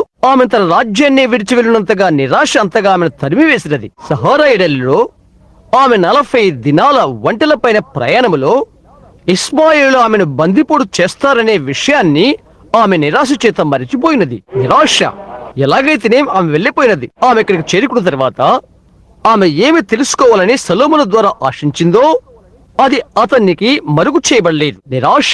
యేసు చెప్పాడు, తీర్పు దినాన ఆమె లేచి ఈ తరం వారిపైన నేరారోపణ చేయనని చెప్పాడు. ఎందుకంటే సొలొమోను కంటే గొప్పవాడు ఇక్కడ ఉన్నాడు కాబట్టి. ముగింపుగా అనేది చెప్తాను. కొద్ది కాలం క్రితం మెక్సికోలో నిరాశలో ఉన్నటువంటి ఒకటి నేను చూశాను. నేను అప్పుడే వేదిక నుండి వచ్చాను. ఒక పెద్ద ఆట స్థలం అది. ప్రజలు ఉదయం 9 గంటల నుండి వేచి ఉన్నారు. అది రాత్రి 10 గంటలైనది. అంతకు ముందు రాత్రి నేను సంపూర్తిగా 30 సంవత్సరాల ఉండి గుడ్డివాడిన ఒకడు తాను చూపు పొందుకున్నాడు. సాక్ష్యమిస్తూ పట్టణమంతా ఆ రోజు తిరిగేడతడు. అంత ఎత్తున 30-40 గజాల పొడుగున పాత బట్టలు, దుప్పట్లు అక్కడ పెట్టబడి ఉన్నవి. సుమారు 40-50 వేల ప్రజలు అక్కడ ఉన్నారు. వారికి ఉన్న పాత దుప్పట్లు, టోపీలు అవన్నీ వారేమి కలిగి ఉన్నారో అని నేను అనుకున్నాను. వర్షం కురుస్తూ ఉన్నది. అక్కడ గోడకు అడ్డంగా ఒక తాడు కట్టారు. నేను వేదిక పైన ఉన్నాను. ఇక్కడ కూర్చున్న ఆ మనుష్యుడు కొద్ది నిమిషాల క్రితం అతడు అతని కుమార్తె మెక్సికన్ నుండి వచ్చి సహోదరు ఆర్మెంట్ తో మాట్లాడారు. ఇక్కడ అతను మాకు జ్ఞప్తి ఉన్నాడు. ఈ రాత్రి మహిమలో అతడు ఉన్నాడు. సహోదరు ఆర్మెంట్ అక్కడుండి తన ఓవర్ కోట్ తీసివేసి జాక్ వణికిపోతున్నాడు కాబట్టి అది అతనికి ఇచ్చాడు. వర్షములో నిలబడి మెక్సికోలో ఆ చలి వర్షములో దక్షిణాది వారు గడ్డగట్టుకుని పోతారు. అక్కడ అతను నిలబడ్డాడు. నా కుమారుడైన బిల్లీ పాల్ నా దగ్గరికి వచ్చి నాతో ఇలా అన్నాడు, నాన్నా, నీవు ఒకటి చేయవలసి ఉంటుంది. అక్కడ ఒక మెక్సికో స్త్రీ ఉదయం చనిపోయిన ఒక బిడ్డను తీసుకుని వచ్చినది. వరుసలో ఆమె నుంచులకు తగినంత కాపలాదారు నా యుద్ధం లేరు అని చెప్పాడు. ఆ గుడ్డివాడి మీద చేతులుంచితే అతనికి చూపు కలిగినట్లయితే, ఆ చచ్చిపోయిన బిడ్డ మీద చేతులుంచితే ప్రాణం వస్తుంది దానికి. ఆమె ఒక కథోలిక్ స్త్రీ. ఆమెను వెనుకకు పంపించలేకపోయారు వారు. సహోదరు ఎస్పినోజో ఇంకా తదితరులు ఆమెతో చెప్పారు, ఇక ప్రార్థన కార్డులు మా వద్ద లేవు, ఇంకొక రాత్రి వరకు నీవు వేచి ఉండాలి అని చెప్పారు. ఆమె చెప్పినది, నా బిడ్డ చనిపోయాడు, ఉదయం చనిపోయినది, నేను ఇక్కడికి చేరవలసినదే అని అంటున్నది. ప్రార్థన కార్డు ఉన్నప్పటికీ లేనప్పటికీ ఆమె వచ్చినది. 300 మంది కాపలాదారులు వారు అక్కడ ఉంచారు. వారి కోళ్ళ కిందుగా ఆమె వెళ్ళింది. వారి వీపుల పైగా దుక్కుంటూ వెళ్ళిపోయినది. ఈ బిడ్డను తీసుకుని పరిగెత్తుతూ వారి మధ్యనే పడిపోయినది. ఎటువంటి వ్యత్యాసాలు ఆమెకు అడ్డు రాలేదు. ఆమె చేరుకోవటానికి ఆమె ప్రయత్నం చేసినది. ఆమె నిరాశలో ఉండిపోయినది. చూపు ఇచ్చిన దేవుడు ప్రాణము కూడా ఇవ్వగలడు అని దేవుడు ఆమెతో మాట్లాడి ఉండవచ్చును. ఆమె ఎంతో నిరాశపడిపోయినది. ఆమెలో ఒకటి మంటెత్తిపోయినది. అలాంటి నిరాశతో ఉన్నటువంటి ఓ వ్యాధిగ్రస్తున్న ప్రజలారా, కొద్ది నిమిషాలు ఆ మంట మీలో ఉన్నట్లయితే ఏమి జరుగుతుందో గమనించండి. ఆ క్రితమ రాత్రి ఆ చిన్న బిడ్డకి స్వస్థతనివ్వగల దేవుడు, క్యాన్సర్ తో ఉన్న ఆ స్త్రీకి స్వస్థతనిచ్చిన దేవుడు, మిస్సెస్ ఫ్లోరెన్స్ నైటింగేలకు స్వస్థత ఇవ్వగలిగిన దేవుడు ఈ మనుషునికి స్వస్థత చేయగలడు. వేల మందికి స్వస్థత చేయగలడు. నిరాక్షేపం లేని రుజువులతో ఆయన చనిపోయిన వారిని బ్రతికించాడు, రోగులను స్వస్థపరిచాడు, అనేక మందికి అలాగ చేశాడు. ఆయన దేవుడైతే చేయగలడు. ఆయన నిన్నటి దినాన దేవుడే, ఈ దినాన దేవుడై ఉన్నాడు. నిరాశ చెందు. ఆ తర్వాత ఒకటి జరుగుడు నీవు చూస్తావు. ఆ తర్వాత ఆ నిరాశలో ఆమె ఎంతో తొందరపడుతున్నది. నేను సోదరు జాక్మూర్తో చెప్పాను, ఆమె ఎవరో నాకు తెలియదు, ఆమె నేను చూడలేదు, ఈ వేదిక వద్ద ఎవరున్నది ఆమెకు తెలియదు. ఆ బలహీనులైన కథలిక్ స్త్రీ ఒక ఇంగ్లీష్ ముక్క కూడా మాట్లాడలేదు. కాబట్టి అది అని ఆమెకి ఎలాగో తెలుసు? నేను చెప్పాను, క్రిందకి వెళ్ళి ఆ చిన్న బిడ్డ కొరకు ప్రార్థించు, అది ఆమెకు సంతృప్తి కలిగిస్తున్నది, ఆమె వెళ్ళిపోతుంది అని నేను అన్నాను. అది కారణం కాదు అని చెప్పారు. అది ఆపలేని గర్జన వంటిది. ఎక్కడ ఆమె ఎగురుతున్నది. ప్రతి ఒక్కరూ అరుస్తున్నారు. వారి భుజాలపైకి ఎక్కి పరిగెత్తుతూ వారి మధ్య పడిపోయినది. ఆ ముందుకు కొన్ని అడుగులు వేయగలదు. ఆమెను వెనుక్కు లాగడానికి వారు ప్రయత్నం చేస్తున్నారు. ఇప్పుడు ఆమె వారి కాళ్ళ మధ్యకు బిడ్డను పట్టుకుని వచ్చినది. కాపలాదారులను అందరినీ తబ్బిబులు చేసినది. ఎటువంటి అరమరిక లేక ఆమె అక్కడికి చేరుకున్నది. ఆమె అక్కడికి చేరవలసి ఉంటున్నది. అదేమైనప్పటికీ ఎటువంటి అవాంతరాలను కలుగు చేయలేదు. ఆమె అక్కడికి చేరుకోవాలి. ఇది షునేమిరునకు ఆ స్త్రీ కథవలే లేదా 3500 సంవత్సరాల క్రితం జరిగినది. అది 300 సంవత్సరాల క్రితం జరిగినది. చూశారా? ఈ రాత్రి కూడా అదే అవుతున్నది. అలాంటి నిరాశలు ఎదురవునప్పుడు నీకు కావలసింది ఏదో నీవు కోరుతూ ఆ యుద్ధభూమిలో ప్రేమ విశ్వాసాలు ఉంచినట్లయితే, ఎందుకంటే నీవు దాన్ని పొందుతావని దేవుని యొక్క వాగ్దానం ఉన్నది కాబట్టి, అది నిజంగా సత్యమైన విషయం. నేను అలా తిరిగాను. అక్కడ దైవ సేవకుడు లేక సువార్థికుడు, ఆ స్త్రీ నిమిత్తం నేను బాధపడ్డాను. నేను తిరిగాను. అయితే అక్కడ నిరాశ కల్పించలేదు. చూశారా? నేను తిరిగి ఇలా తలంచాను, సోదరు జాక్మూర్ ప్రార్థిస్తాడు, సరిపోతుంది అని అనుకున్నాను. నేను చుట్టూ తిరిగాను. నేను అప్పుడు ఒక దర్శనాన్ని చూశాను. ఒక చిన్న నల్లని ముఖముతో చిన్న బిడ్డ కూర్చుంటాం నేను చూశాను. మెక్సికో బిడ్డ బోసి నోటితో కనిపించాడు. అక్కడ కూర్చొని నా వైపు చూచి నవ్వుతున్నాడు. ఒక నిమిషం ఆగు అని నేను అన్నాను. ఆమె యొక్క నిరాశ పరిశుద్ధాత్మనే పంపించి నా ఆలోచన మార్చినది. నా కళ్ళను మార్చి ఆ బిడ్డ కూర్చుని ఉంటాము నాకు చూయించినది. అది ఆత్మను తిరిగి పంపించినది. నేను చెప్పాను, ఒక్క నిమిషం ఆగు అంటూ బిడ్డను నా ఎదుగు తీసుకురా అని చెప్పాను. ఇక్కడ ఆమె నీలి తెలుపు రంగులతో ఉన్న తడిచిన దుప్పటితోనూ ఆ పొడవునున్న చచ్చిన బిడ్డను పెట్టుకుని ఆమె వచ్చినది. ఆమె చేతిలో సిలువనో లేక దండనో పెట్టుకుని శుభం మరియా అని చెప్పేవారి వలె వచ్చి పడిపోయినది. అలా ఉంచేసాయి, అది అవసరం లేదు అని నేను ఆమెతో చెప్పాను. నేను ఎక్కడ ఉన్నానో అక్కడ దగ్గరగా ఆమె వచ్చినది. పాద్రే అని పెద్దగా కేకి పెట్టినది. దాని అర్థం తండ్రి అని. అది చెప్పవద్దు నీవు నమ్ముతున్నావా అని నేను అడిగాను. స్పానిష్ భాషలో ఆమె నమ్ముతున్నదని అతను చెప్పాడు. అవును, ఆమె నమ్మినది. నీవెలాగూ నమ్ముతావు అని అతను అడిగాడు. ఆ వృద్ధుడుకు ఆ మనిషికి దేవుడు కండ్ల చూపు దయచేసినట్లయితే నా బిడ్డకు కూడా ఆయన ప్రాణం దయచేయగలడు అని ఆమె చెప్పినది. ఆమేన్. నిరాశ ఆమెను అక్కడకు నెట్టుకుని వచ్చినది. నా వల్ల ఏ ఒక్కటి లేదు, కేవలం దర్శనం మాత్రమే నేను చూశాను. నేను చెప్పాను, ప్రభువు యేసు, ఆ చిన్న బిడ్డ గురించి నేను దర్శనం చూశాను. అది ఇదే కావచ్చును. ఆ సమయానికి అతడు కాళ్ళు తన్నుకుంటూ వ్యాక్ వ్యాక్ వ్యాక్ అని అంటున్నాడు. ఆమెతో కలిసి డాక్టర్ వద్దకు వెళ్ళు, ఆ బిడ్డ చనిపోయాడు అని వ్రాతపూర్వకమైన ఒక వివరణ తీసుకోమని నేను చెప్పాను. వైద్యుడి వివరణ వ్రాసి ఇచ్చాడు. ఇలాగన ఈ ఉదయం 9 గంటలకు నా ఆఫీసులో ఆ బిడ్డ గుండె ఆగిపోయి ఊపిరాడక నెమోనియా జబ్బుతో చనిపోయాడు అని వైద్యుడి వివరణ ఇచ్చాడు. ఈ రాత్రి మెక్సికోలో ఆ బిడ్డ నేను ఎరిగినంత వరకు బ్రతికి ఉన్నాడు. అందుకని ఆ చిన్న తల్లిలో ఆ నిరాశ కురుకుపోయి గ్రిడ్డివారికి నేత్రాలు తెరిచిన దేవుడు చచ్చిపోయిన తన బిడ్డను లేపగలని ఎదిగి ఆమె బిడ్డ కొరకు కేకలు వేసినది. నిరాశ నీ పూర్ణ హృదయంతో నీవు నన్ను వెతకనిలా అప్పుడు నేను నీ మొర్ర విందును. చూశారా, దేవుని రాజ్యము ధర్మశాస్త్రంలో ప్రవక్తలను యోహోను వరకు ఉండేది. అప్పటి నుండి దేవుని రాజ్యం ప్రకటించబడుచున్నది.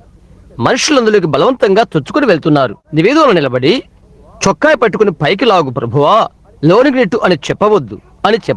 నీవు బలవంతంగా అందులోనికి చొచ్చుకో. జీవ మరణముల మధ్య నీవు నిరాశపడు. ఒక స్త్రీని కూర్చుని నేను తలస్తున్నాను కనుక నాకు ఇంకొక కథ కొరకు సమయమునదా.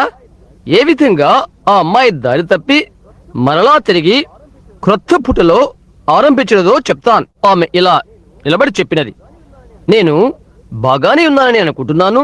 నేను అన్నాను, లేదు లేదు అక్కడే నిలబడు అని అన్నాను. అయితే ప్రథమంగా ఏమి జరిగిందో తెలుసా? చిన్న చిన్న మాటలతో ప్రార్థన ఆరంభించి నేరుగా దాన్ని పెద్ద చేసింది. అటు తర్వాత ఆమె నిరాశపడిపోయినది. ఓ దేవా నన్ను రక్షించు అని అడిగినది. మద్యపానాలు మొదలగునవి బాగు చేయలేకపోయినవి, ఇంకేది బాగు చేయలేకపోయినది. అయితే ఆ పెద్ద నల్లకళ్ళు నా వైపు చుచ్చునేవి. ఆమె చెక్కిళ్లపై నుండి కన్నీరు కారుతున్నది. ఆమె చెప్పినది, ఏదో జరిగినది అని అన్నది. అవునా? అవునండి, ఏదో జరిగినది. ఆమె నిరాశపడిపోవలసిన్నది. జీవ మరణాల మధ్య దీన్ని గురించి నిరాశపడదాం మనం. నీవు నిరాశ చెందకపోతే ఇక్కడికి రావద్దు. నీవు నిరాశ చెందేవా ఇక్కడికి వచ్చి గమనించు. నీవెంత త్వరగా ఇక్కడికి వస్తావో అంత త్వరగా నీవది పొందుకుంటావు. ప్రార్థించుకుందాము. నిరాశలో దేవుని రాజ్యం కొరకు కనిపెట్టు, అది నీ మీదికి వస్తుంది. మా యొక్క పరలోకపు తండ్రి, యేసు నామములో అడుగుతున్నాను ప్రభువా, మా ఎలా జాలి చూపండి, మాలో నిరాశను చేకూర్చండి. ఓ ప్రభువైన దేవా, మా ఎల్ల కనికరము చూపండి. నిరాశ హృదయంతో ఈ రాత్రి ప్రజలు నిన్ను వెతుకుదురు కాకయని నేను ప్రార్థిస్తున్నాను. ప్రభువా, మీరు ఇక్కడ ఉన్నారని మాకు తెలుసు. నీవు నిన్న నేడు యుగాలు ఒకటే రీతిగా ఉన్నావు. ఇక్కడున్న అనేకులు ఎవరైతే గుర్తు కలిగి ఉన్నారో అలాంటి వారు మరణములోని జీవంలోనికి దాటి ఉన్నారు. వారు పాతలోకపు జీవితం నుండి నూతనత్వానికి మార్పు చెందారు. వారు దాన్ని కలిగి ఉన్నారు. రక్తం పోయబడి ఉన్నది. దేవా, ఒక గుర్తు సూచనను వారికి దయచేయండి. వారు తమ హస్తాల్లోకి ఆ గుర్తులు తీసుకుందురు కాక. నేను దేవుని చేత కొనబడిన వస్తువునని వ్యాధిగ్రస్తులు చెప్పుదురు కాక. నేను క్రీస్తులో ఉన్నాను, ఆయనలో ఎటువంటి వ్యాధి లేదని చెప్పుదురు కాక. నేను క్రీస్తులో ఉన్నాను, ఆయనలో ఏ పాపము లేదని చెప్పుదురు కాక. నేను క్రీస్తులో ఉన్నాను, ఆయనలో ఎటువంటి అవిశ్వాసం లేదని చెప్పుదురు కాక. సాతాను చెప్పిన దానిని గద్దిస్తున్నాను. నా అతిక్రమణ నిమిత్తమై ఆయన గాయపరచబడిను, నా దోషము నిమిత్తమై ఆయన లెగ్గొట్టబడెను, సమానార్థమైన శిక్ష ఆయన మీద పడిను, ఆయన పొందిన దెబ్బల చేత నాకు స్వస్థత కలుగుచున్నది అను నా గుర్తును నేను తీసుకుంటున్నాను. నేను ఇప్పుడు ఆ గుర్తును పట్టుకున్నాను. దేవుడు నన్ను గుర్తించాడని ఆ ఉద్దేశము కొరకు వ్యక్తి ఆయన ప్రభుని యేసును వ్యక్తి రక్తపు చేత కొనబడితని నేను ఆయన మరణము గుర్తును నా చేత పట్టుకున్నాను. ఎందుకంటే ఆయన తిరిగి లేచాడు. నేను ఆయన వాడును, ఆయన నావాడు. ఈ రాత్రి నుండి నేను దేవుని నమ్మితని.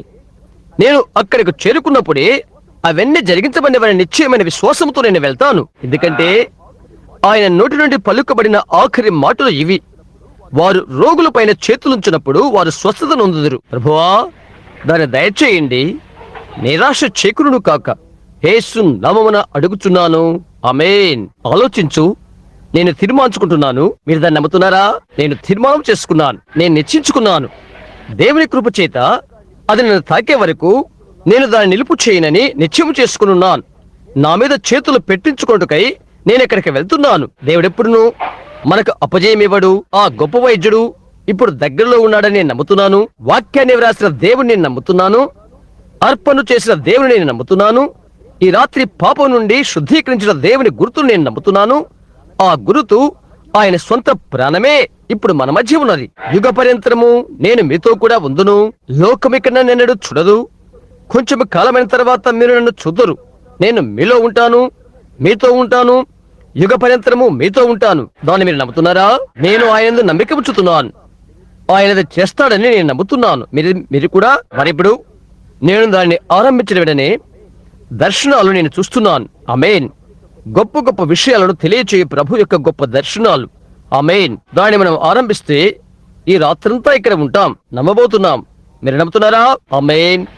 నా నిండు హృదయముతో నేను నమ్ముతున్నాను. సహోదరి పామె వరుసలో కూర్చున్న ఆ స్త్రీ, ఆమె నాకు కృతవారు. ఆమె జార్జియా నుండి వచ్చినది. ఆమెకు స్త్రీ సంబంధమైన ఇబ్బంది ఉన్నది. దేవుడు ఆమెను బాగు చేస్తాడని ఆమె నమ్మినట్లయితే ఆయన అది చేస్తాడు. నా జీవితంలో నేను ఎప్పుడు కూడా ఆమెను చూడలేదు. అయితే ఆమెకున్న బలహీనత అదే.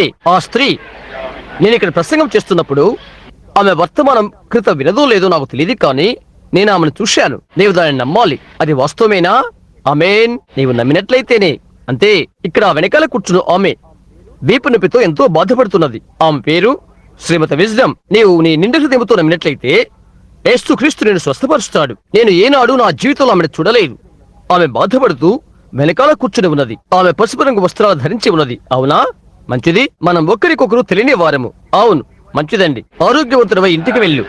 యేసుక్రీస్తును స్వస్థపరచుడు కాక. ఆమేన్. ఇంకొక స్త్రీ ఇప్పుడే ఆమె పట్టుబడినది. వెనుకాల ఆ వీపు నొప్పుతో ఉన్నది. ఆమె వెనుక కూర్చుని ఉన్నది. ఆమె వీపు నొప్పితో ఉన్నది. ఆమెకు ఒక బిడ్డ ఉన్నాడు. ఆమె తలనొప్పితో కూడా ఉంటున్నది. అవును కదా? ఆమె పేరు మిసెస్ పాకర్. నీ నిర్హృదయముతో నీవు నమ్ముతున్నావా? మీ ఇద్దరిని యేసుక్రీస్తు స్వస్థపరుస్తాడు. ఆమేన్. మనం ఒకరికొకరు తెలియని వారము. అది నిశ్చయంగా నిజం. ఆమేన్. నీ నిర్హృదయముతో నీవు నమ్ము. ఇక్కడ మెషిగన్ నుండి వచ్చినటువంటి ఒక పెద్ద ఆయన కూర్చుని ఉన్నాడు. అతని చెవులు నొప్పితో ఉన్నాడు. అతడు స్వరాలను గురించి ఆలోచన చేస్తున్నాడు. ఆత్మ బలహీనత అతనికి. అవునా? నీతో మాట్లాడుతున్న దేవుడా కాదా నీకు తెలియదు. నీ చెవుల్లో శబ్దాలు వింటున్నావు. అది నీకు సంపూర్తిగా క్రొత్త విషయమే. అది వాస్తవమైతే నీ చేతులు పైకెత్తు.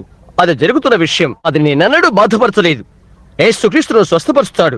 మీరు ఆ మహోన్నతుడు వైద్యుడు నమ్ముతున్నారా? నేను మీతో నార్వే భాషతో మాట్లాడతాను. మీరు నార్వే భాష అర్థం చేసుకోరు. మంచిది. అది నీకెలా మాట్లాడాలో తెలిస్తే నమ్మి ఇంటికి వెళ్ళమని చెప్పు. సహోదరి, అతనెవరో నాకు తెలియదని మీకు తెలుసు. ప్రార్థన చేయించుకొనకై నార్వే నుండి ఇక్కడికి వచ్చాడు. ఆరోగ్యవంతునిగా తిరిగి వెళ్ళు. ఆమేన్. ఓ యేసుక్రీస్తు నిన్న నేడు యుగ యుగాలు ఒక్కడే రీతిగా ఉన్నాడు. ఏంటది? అది అగ్ని స్తంభము. అది పరిశుద్ధాత్మ. అది ఆ గురుతు. యేసుక్రీస్తు జీవిస్తున్నాడని గురుతు. చాలా కాలం క్రితం ఆ కార్యములు ఆయన చెడు చూశారు. వారి తలంపులను ఆయన ఎరిగాడు. ఎందుకంటే ఆయన వాక్యము కాబట్టి. వాక్యము 2 జరగల కగ్గిపెట్టే వాడిగా ఉండి హృదయం యొక్క ఆలోచనలు తలంపులను ఎరిగి ఉన్నది. ఆమేన్. నీళ్లు తలుక్కుమంటం నేను చూశాను. ఈ చిన్న యవనస్తుడు వస్తున్నప్పుడు నాయరుని భాషలో వ్రాయబడిన పుస్తకాన్ని చదివాడు, విన్నాడు. అతను అర్థం చేసుకోవాల్సి ఉన్నది. ఒకరు అతనితో మాట్లాడారు. అతను ఒక బాధచేత ఉన్నాడు. అయితే అతను హృదయపూర్తిగా నమ్మినట్లయితే ప్రభుని యేసు అతన్ని బాగు చేయబోతున్నాడు. అతను చాలా దూరం నుండి వచ్చాడు. పేద బిడ్డ నెట్టుకుని రావడానికి ప్రయత్నం చేశాడు. ఒక్క నిమిషం మనమంతా అతనిపై చేతులు చూద్దాం. మీరు నమ్ముతున్నారా? ఆమేన్. ఎంత అద్భుతం. ఆహా, గొప్ప వైద్యుడు సమీపంగానే ఉన్నాడు. సహోదరి వర్గన ఎక్కడ? పియానో దగ్గర. తదితర సహోదరులు మీరు త్వరగా వచ్చి ఆ గొప్ప వైద్యుడు సమీపంగా ఉన్నాడు. జాలిగల యేసు అని పాడుతారా? ఈ వరుసలో ఉన్నటువంటి ప్రార్థన కోరుతున్నవారు దయచేసి ఈ ప్రక్కకి రండి. ఒక సమయంలో ఒక్క వరుసలో అవుతున్నది. సహోదరు నెవిల్, మీరు అంగీకరిస్తే చేస్తారా? సహోదరు క్యాప్స్ ఎక్కడ? లేక పాటల నాయకుడు ఎక్కడ? సహోదరు అన్గ్రెన్ లేక సహోదరు క్యాప్స్, ఒక రండి. ఈ పాట పాడి నడిపించండి. వారిలో ఒకరైన సహోదరులు ఎక్కడ? మంచిదండి. బాగుంది, మంచిది. ప్రతి ఒక్కరూ ప్రార్థనలో ఉండండి. నిరాశ గుర్తుంచుకోనండి. నిరాశ ఏం చేస్తుందో చూశారా? నిరాశ సముద్రం యొక్క నడిభాగాన్ని నిన్ను తరుముతుంది. నిరాశ ఒక స్థానాన్ని నుండి ఇంకొక స్థానానికి నిన్ను తరుముతున్నది. నిరాశ నిన్నెక్కడికైనా తరుముతున్నది. ఒక ప్రస్తుతమైన వృద్ధ తండ్రి అతని యొక్క కుమార్తె నిరాశతో రావడానికి ప్రయత్నం చేశారు. ఇంతకు వచ్చి కూర్చున్నారు. కొన్ని నిమిషాల క్రితమే పరిశుద్ధాత్మ కూడికల్లో ఈ విషయాన్ని బయలుపరిచారు. నేను ఇక్కడికి రాకముందు, ప్రభువైన యేసు, నీ యొక్క దాసుని ప్రార్థన వినండి, అనుగ్రహం చూపండి ప్రభువా. మేము ప్రార్థిస్తున్న ప్రతి వారి అక్కర నీవు తీర్చమని మేము ప్రార్థిస్తున్నాము యేసు నామమున. మీరు తప్పకుండా స్వస్థత పొందుకుంటారని ఎరిగిన వారై ఎవరైతే నిరాశతో ఉన్నారో అలాంటి మీరు గత ఆదివారం రాత్రి నుండి ఈ వారంలో స్వస్థత పొందుకున్న వారు నేను ఎరిగినంత వరకు 100 బాళ్ళు ఉంటారు. గమనించండి. ఆయన వస్తాడు, చూడండి. ఆయన నిన్నెప్పుడూ స్వస్థపరిచాడు. ఆయన వాక్యాన్ని తీసుకుని వస్తాడు. దాన్ని ఆయన నిర్ధారణ చేస్తాడు. ఆయన సన్నిధిని ఆయన చూయిస్తాడు. దేవునికి ఆవుల ఎవరు ఏ కార్యాలు చేయలేరు. అది తెలుసా మీకు? అది మెస్సయ్య యొక్క సూచన. నేను మెస్సయ్యను కాదని మీకు తెలుసు కనుక అది ఆయనే. ఇక్కడ ఆయన ప్రతిదీ మీకు రుజువు చేశాడు. అది మిమ్మల్ని నిరాశలోనికి త్రోసివేయవలసి ఉన్నది. అది ఈ స్థలమును విద్యుత్ ఉత్పత్తి చేయవలసి ఉన్నది. పిండి ముద్దకు సరిపోవలసినట్టుగా ఉండవలసి ఉన్నది. తప్పనిసరిగా అది ప్రేమ విశ్వాసాలను బహిర్గతం చేయవలసి ఉన్నది. నిరాశ ప్రజలను దేవుని రాజ్యంలోనికి తరిమి వారి నిండు హృదయంలో నమ్మినట్లుగా చేస్తున్నది. మీరంతా నమ్ముతున్నారా? ఇప్పుడు బిల్లి మొదలగు వారు మీరు రండి, నా వైపు చూడు. చాలా కాలం నేను నిన్ను చూడలేదు. అయితే నీవు జబ్బుగా ఉన్నావు. నీవు ఒక విధమైన విరోచనాలతో బాధపడుతున్నావు. అవును, ఆగిపోతుంది. అది నేను విడిచిపెడుతున్నది. అతను ఇక్కడ బయలుదేరినప్పటి నుండి కూడా నేను దాన్ని చూస్తున్నాను. ఏ ఒక్క విషయము దేవునికి మరుగు చేయబడలేదు. నేను చూడలేదు. కొన్ని నెలల నుండి టోనీ నేను చూడలేదు. అయితే అది అతని కుండటం నేను చూశాను. అది అతనికి ఉన్నది. ఇప్పుడు అది లేదు. తల్ల వంచుకుందాం. ఏ ఒక్కరూ కళ్ళు తెరవద్దు.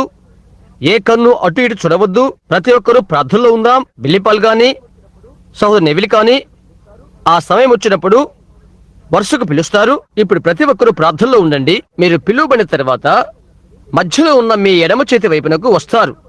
ఇక్కడున్న ఎడమ వరుస వారు మీరు పిలువబడినప్పుడు మీ ఎడమ చేతి వైపునికే వస్తారు. సహోదరు నెవిల్ మిమ్మల్ని పిలుస్తాడు. ఇక్కడ ప్రజలు వస్తున్నప్పుడు ఇక్కడున్న ఎవరైనా సహోదరులు వచ్చి వారిపై నాతో కలిసి చేతులుంచుతారా? సేవకులైన సహోదరులు మీరు ఇష్టపడితే వచ్చి నాతో నిలబడి మీలో చేతులుంచుటకు మీరు నిజంగా ఆహ్వానించబడుతున్నారు. అది ఏదో ఇష్టమొచ్చినట్లుగా చేసేది కాదు.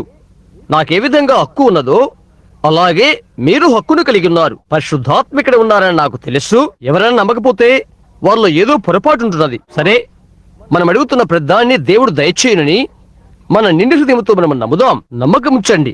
అనుమానపడవద్దు. ప్రతి ఒక్కరూ ప్రార్థించండి ఒకరికొకరు. బైబిల్ ఏమని చెప్తున్నది? మీ తప్పిదములు ఒకరితో ఒకరు ఒప్పుకొనుడి, ఒకరికొకరు ప్రార్థించండి. వర్షంలో వస్తున్న మీరు మీ చేతుల మిమ్మల్ని తాకిన వెంటనే, ఈ హస్తాలు మిమ్మల్ని తాకిన వెంటనే మీరు స్వస్థత పొందారని దేవుని స్తుతిస్తూ సంతోషంగా నుండి వెళ్ళండి. మంచిది. సోదరి క్యాప్స్ పాట నడిపిస్తున్నప్పుడు ప్రతి ఒక్కరూ ప్రార్థనలో ఉండండి. యేసుక్రీస్తు నామమున అతను స్వస్థత పొందుకునేలాగున అతనిపై చేతులు చూస్తున్నాము. అవునండి, యేసుక్రీస్తు నామమున మీరు ఆయన వాక్యానికి లోబడ్డారు కాబట్టి మీ యొక్క నిండైన హృదయముతో ముద్రించబడిన నిశ్చయతతో దేవుడు మీ విన్నపాలు వింటాడు. ఎంతమంది నమ్ముతున్నారు? అది అయిపోయినది. అది ముగించబడినది. అది అయిపోయినది. మీ నిండు హృదయముతో నమ్మండి. అది పూర్తి చేయబడిన పని అని ఈ వారాన్ని కనిపెట్టండి. మీరు తిరిగి వచ్చినప్పుడు ఏమి జరిగిందో కనిపెట్టు. ప్రభు చిత్తమైతే నేను ఈసారి తిరిగి వచ్చినప్పటికీ ఈ గదుల్లో నేను ప్రార్థనా వరుసలు ఏర్పాటు చేస్తాను. ఆ చిన్న గదుల్లోకి వారిని తీసుకుని వెళ్తాను. అవునా? ఇప్పుడు అవి తెరవబడి ఉన్నవని అనుకుంటాను. ప్రజలందరినీ ఒక్కసారి నేను అక్కడికి తీసుకుని రాగలుగుతానో లేదు. అక్కడికి నేను రావాలని ఆశిస్తున్నాను. వ్యక్తిగతంగా వారితో కలిసి దానిని వెదకాలనుకుంటున్నాను. ఆ సమయంలో వారితో నేను ఉంటాను. ఆ విధంగా కొనసాగిద్దాం. దేవుడు అందరినీ దీవించుడుగాక. మీరు ఇక్కడ ఉన్నందుకు మేమెంతగానో సంతోషిస్తున్నాము. మీరు ఇప్పుడు సహనాన్ని కోల్పోయారా? మీరు నిరాశలో ఉన్నారా? మీ నిరాశ మీ యొక్క స్వస్థత కొరకే. అదంతా ఇప్పుడు ఆగిపోయినదా? దేవుడు ఏది చేస్తున్న వాగ్దానం చేశాడో ప్రేమ, విశ్వాసము, నిరీక్షణతో దేవుడు చేస్తాడు. ఆ చిన్న బిడ్డల వద్ద నుండి త్రోపు కుర్చీలలో ఈ రాత్రి 2-3 ఉన్నారు. వారి కొరకు నమ్ముతున్నాం. వారు చిన్న బిడ్డలు. వారు కూడా స్వస్థత పొందబోతున్నారు. వారు బాగుపడతారు. దీన్ని మీరు నమ్ముతున్నారా? ఆమేన్. వారు బాగవుతారు. వారు అలా కావాలి. దేవుడు నాకు చెప్పాడు. మనం నిరాశలో ఉన్నాం. దానిని నమ్మబోతున్నాం. అది జరుగుతుంది. ఇప్పుడు మన యొక్క కుటాలు ఒకదాని తర్వాత ఒకటి కలిసి ఉన్నవి. ఇప్పుడు ఎవరు వెళ్ళపోవాలనుకుంటున్నారో వారిని పంపించి వేయబోతున్నాం. 8 నిమిషాలు తక్కువగా 10 అవుతున్నది. నా శక్తి కొద్ది నేను దాన్ని చేస్తాను. మీరు ఇక్కడ ఉన్నందుకు మేము ఎంతో ఆనందిస్తున్నాం. మీరు తిరిగి రావాలని, మాతో ఉండాలని ఆశిస్తున్నాం. మిగతా వారు మేము నిలబడిన తర్వాత మరలా తిరిగి కూర్చుందాం. అయితే ఎవరైతే వెళ్ళిపోవాలనుకుంటున్నారో నిశ్శబ్దంగా వెళ్ళండి. దాని తర్వాత వెంటనే మనకు సహవాస కూటమి ఉంటున్నది. మీరు ఉండాలనుకున్నట్లయితే ఉండవచ్చు, లేకపోతే లేదు. దేవుడు మన దీవించుడుగాక. నా కొరకు ప్రార్థించండి. నేను మీ కొరకు ప్రార్థిస్తాను. గుర్తుంచుకునండి, రక్తము పోయబడి ఉండుట కాపాడుకోండి. దేవుని రాజ్యంలో బలవంతంగా చేరుటకు నిరాశ సాహసంతో ఉండండి. ఆమేన్. మనం నిలబడి యేసు నామమున మీతో తీసుకుని వెళ్ళండి అనే వీడ్కోలు పాట పాడబోతున్నాం. యాత్రికుడైన సహోదరి సోదరుడా, ప్రభు నిన్ను దీవించుడుగాక అని చెప్తూ ఒకరినొకరు కరస్పర్శ చేసుకునండి. గాఢంగా, గౌరవప్రదంగా, విధేయతతోనూ, క్రైస్తవ స్నేహితుల సహవాస బంధముతో సహోదరి సహోదరులుగా ఒకరినొకరు కరస్పర్శ చేసుకునండి. దేవుడి వాళ్ళందరినీ కలిసి దీవించుడుగాక. అద్భుతం. అశుద్ధాత్మ దేవుని యొక్క మహాగురుతు యొక్క ఈ సహవాస మాధుర్యము మనం మరలా కలుసుకునే వరకు ఎంతో అధికంగా ఆయనతో మనతో ఉండుగాక. ఆయన దేవుని కృప మీతో ఉండి మీ ముందున్న మరణ మార్గాలను ఛేదింపవేసి నిత్యమే ముందు యేసును చూయించులాగున మీ దారిని సరళత చేయును కాక. మీరు కదిలింపబడరు. పరలోకపు తండ్రి, ఈ కూడికను, ఉదయవేళ కూడికను, మేము చేసిన కూడికలన్నింటినీ నీకే అప్పజెప్పుచున్నాము. సమస్త మహిమా నీకు కలుగును కాక. ప్రజలను రక్షించినందుకు, స్వస్థపరిచినందుకు, మేమంతా నిరీక్షించే నీ మహాకృపను మాకిచ్చినందుకు నీకు స్తుతులు, వందనాలు చెల్లించుకుంటున్నాము. మమ్మల్ని రక్షించండి. దీని కొరకు మేమెంతగానో ధన్యవాదాలు చెల్లించుకుంటున్నాము. తిరిగి మేము కలుసుకునే వరకు మాతో ఉండండి. సహవాస కూడికలో మమ్మల్ని దర్శించండి. ప్రభువా, ఎవరైతే వారిళ్లకు ప్రయాణమైపోతున్నారో వారి చక్రాలకు తోడుగా ఉండండి. ఈ లెక్కలేని సెలవులలో ఎటువంటి హాని అపాయాలు వారికి కలగకుండా వారిని నడిపించండి. యేసు నామమున అడుగుచున్నాము, ఆమేన్. మంచిది. మరలా యేసు నామమును నీతో తీసుకును తిరిగి పాడుకుందాం. అటు తర్వాత ఏంటి? మీరు కూర్చునక ముందు సహవాస కూడికకు ప్రజలు విడిచిపెట్టబడుతుండగా కొద్ది కాలం క్రితం అర్కన్సాస్లో నేను కలిసిన దైవ సేవకులు సోహర్ బ్లైర్. విదే కదా, నేను పొరపాటు పట్టలేదు కదా. తానే నేను అనుకుంటున్నాను. నేను నిర్ధారణ చేయలేక ఉంటున్నాను. ఒక చిన్న బిడ్డ ప్రతిష్టకు మీరు ఈ ఉదయం ఇక్కడ ఉన్నారు. కొంచెం కాలం క్రిందటే అర్కన్సాస్లోని హాట్ స్ప్రింగ్స్ ను నేను మిమ్మల్ని కలుసుకోలేదా? ఒకటి జరగబోతున్నదని పరిశుద్ధాత్మ దాన్ని పిలిచినది. అవును కదా? మంచిది. అప్పుడు జరిగిన దాన్ని నేను తలస్తూ ఉన్నాను. అది సహోదరుడే అని నేను తలంచాను. సోదరు బ్లైర్, మీరు ఇక్కడ ఉన్నందుకు ఎంతగానో ఆనందిస్తున్నాను. నిర్ణయించబడిన సహవాస కూడికకు దేవుడు మనల్ని దర్శించుట రీతిగా సహోదరు బ్లైర్ దేవుని ప్రార్థించమని నేను అడగబోతున్నాను. సహోదరు బ్లైర్, అలా చేస్తారా? అవును ప్రభువా, దయచేయండి. ప్రభువా, అవును ప్రభువా, అవును ప్రభువా, అవును ప్రభువా, అవును, అవును, ఆమేన్. ఇప్పుడు మీరు ప్రతి ఒక్కరూ కూర్చునవచ్చును. ఇప్పుడు సహోదరి ఆర్గాన్ మీద ఇమ్మానుయేలు రక్తము ఇంపైన యూటగాను పాటను వాయిస్తారా? ఏం అవసరమో వాటి తీసుకునవచ్చు మీరు. సరే, ఒక క్షణం అందరం నిశ్శబ్దంగా ఉంటే ఇప్పుడు చదువుతారు. సరే సహోదరి, మంచిది. ఇక్కడున్న వాటిలో ఏదో దాన్ని మీరు వెతుక్కోవచ్చును. అదేనా? మంచి సహోదరి. సరే, సహవాస కార్యక్రమం యొక్క పద్ధతిని సహోదరు నెవిల్ చదువుతాడు. ఆ తర్వాత కాపలదారులు వస్తారు.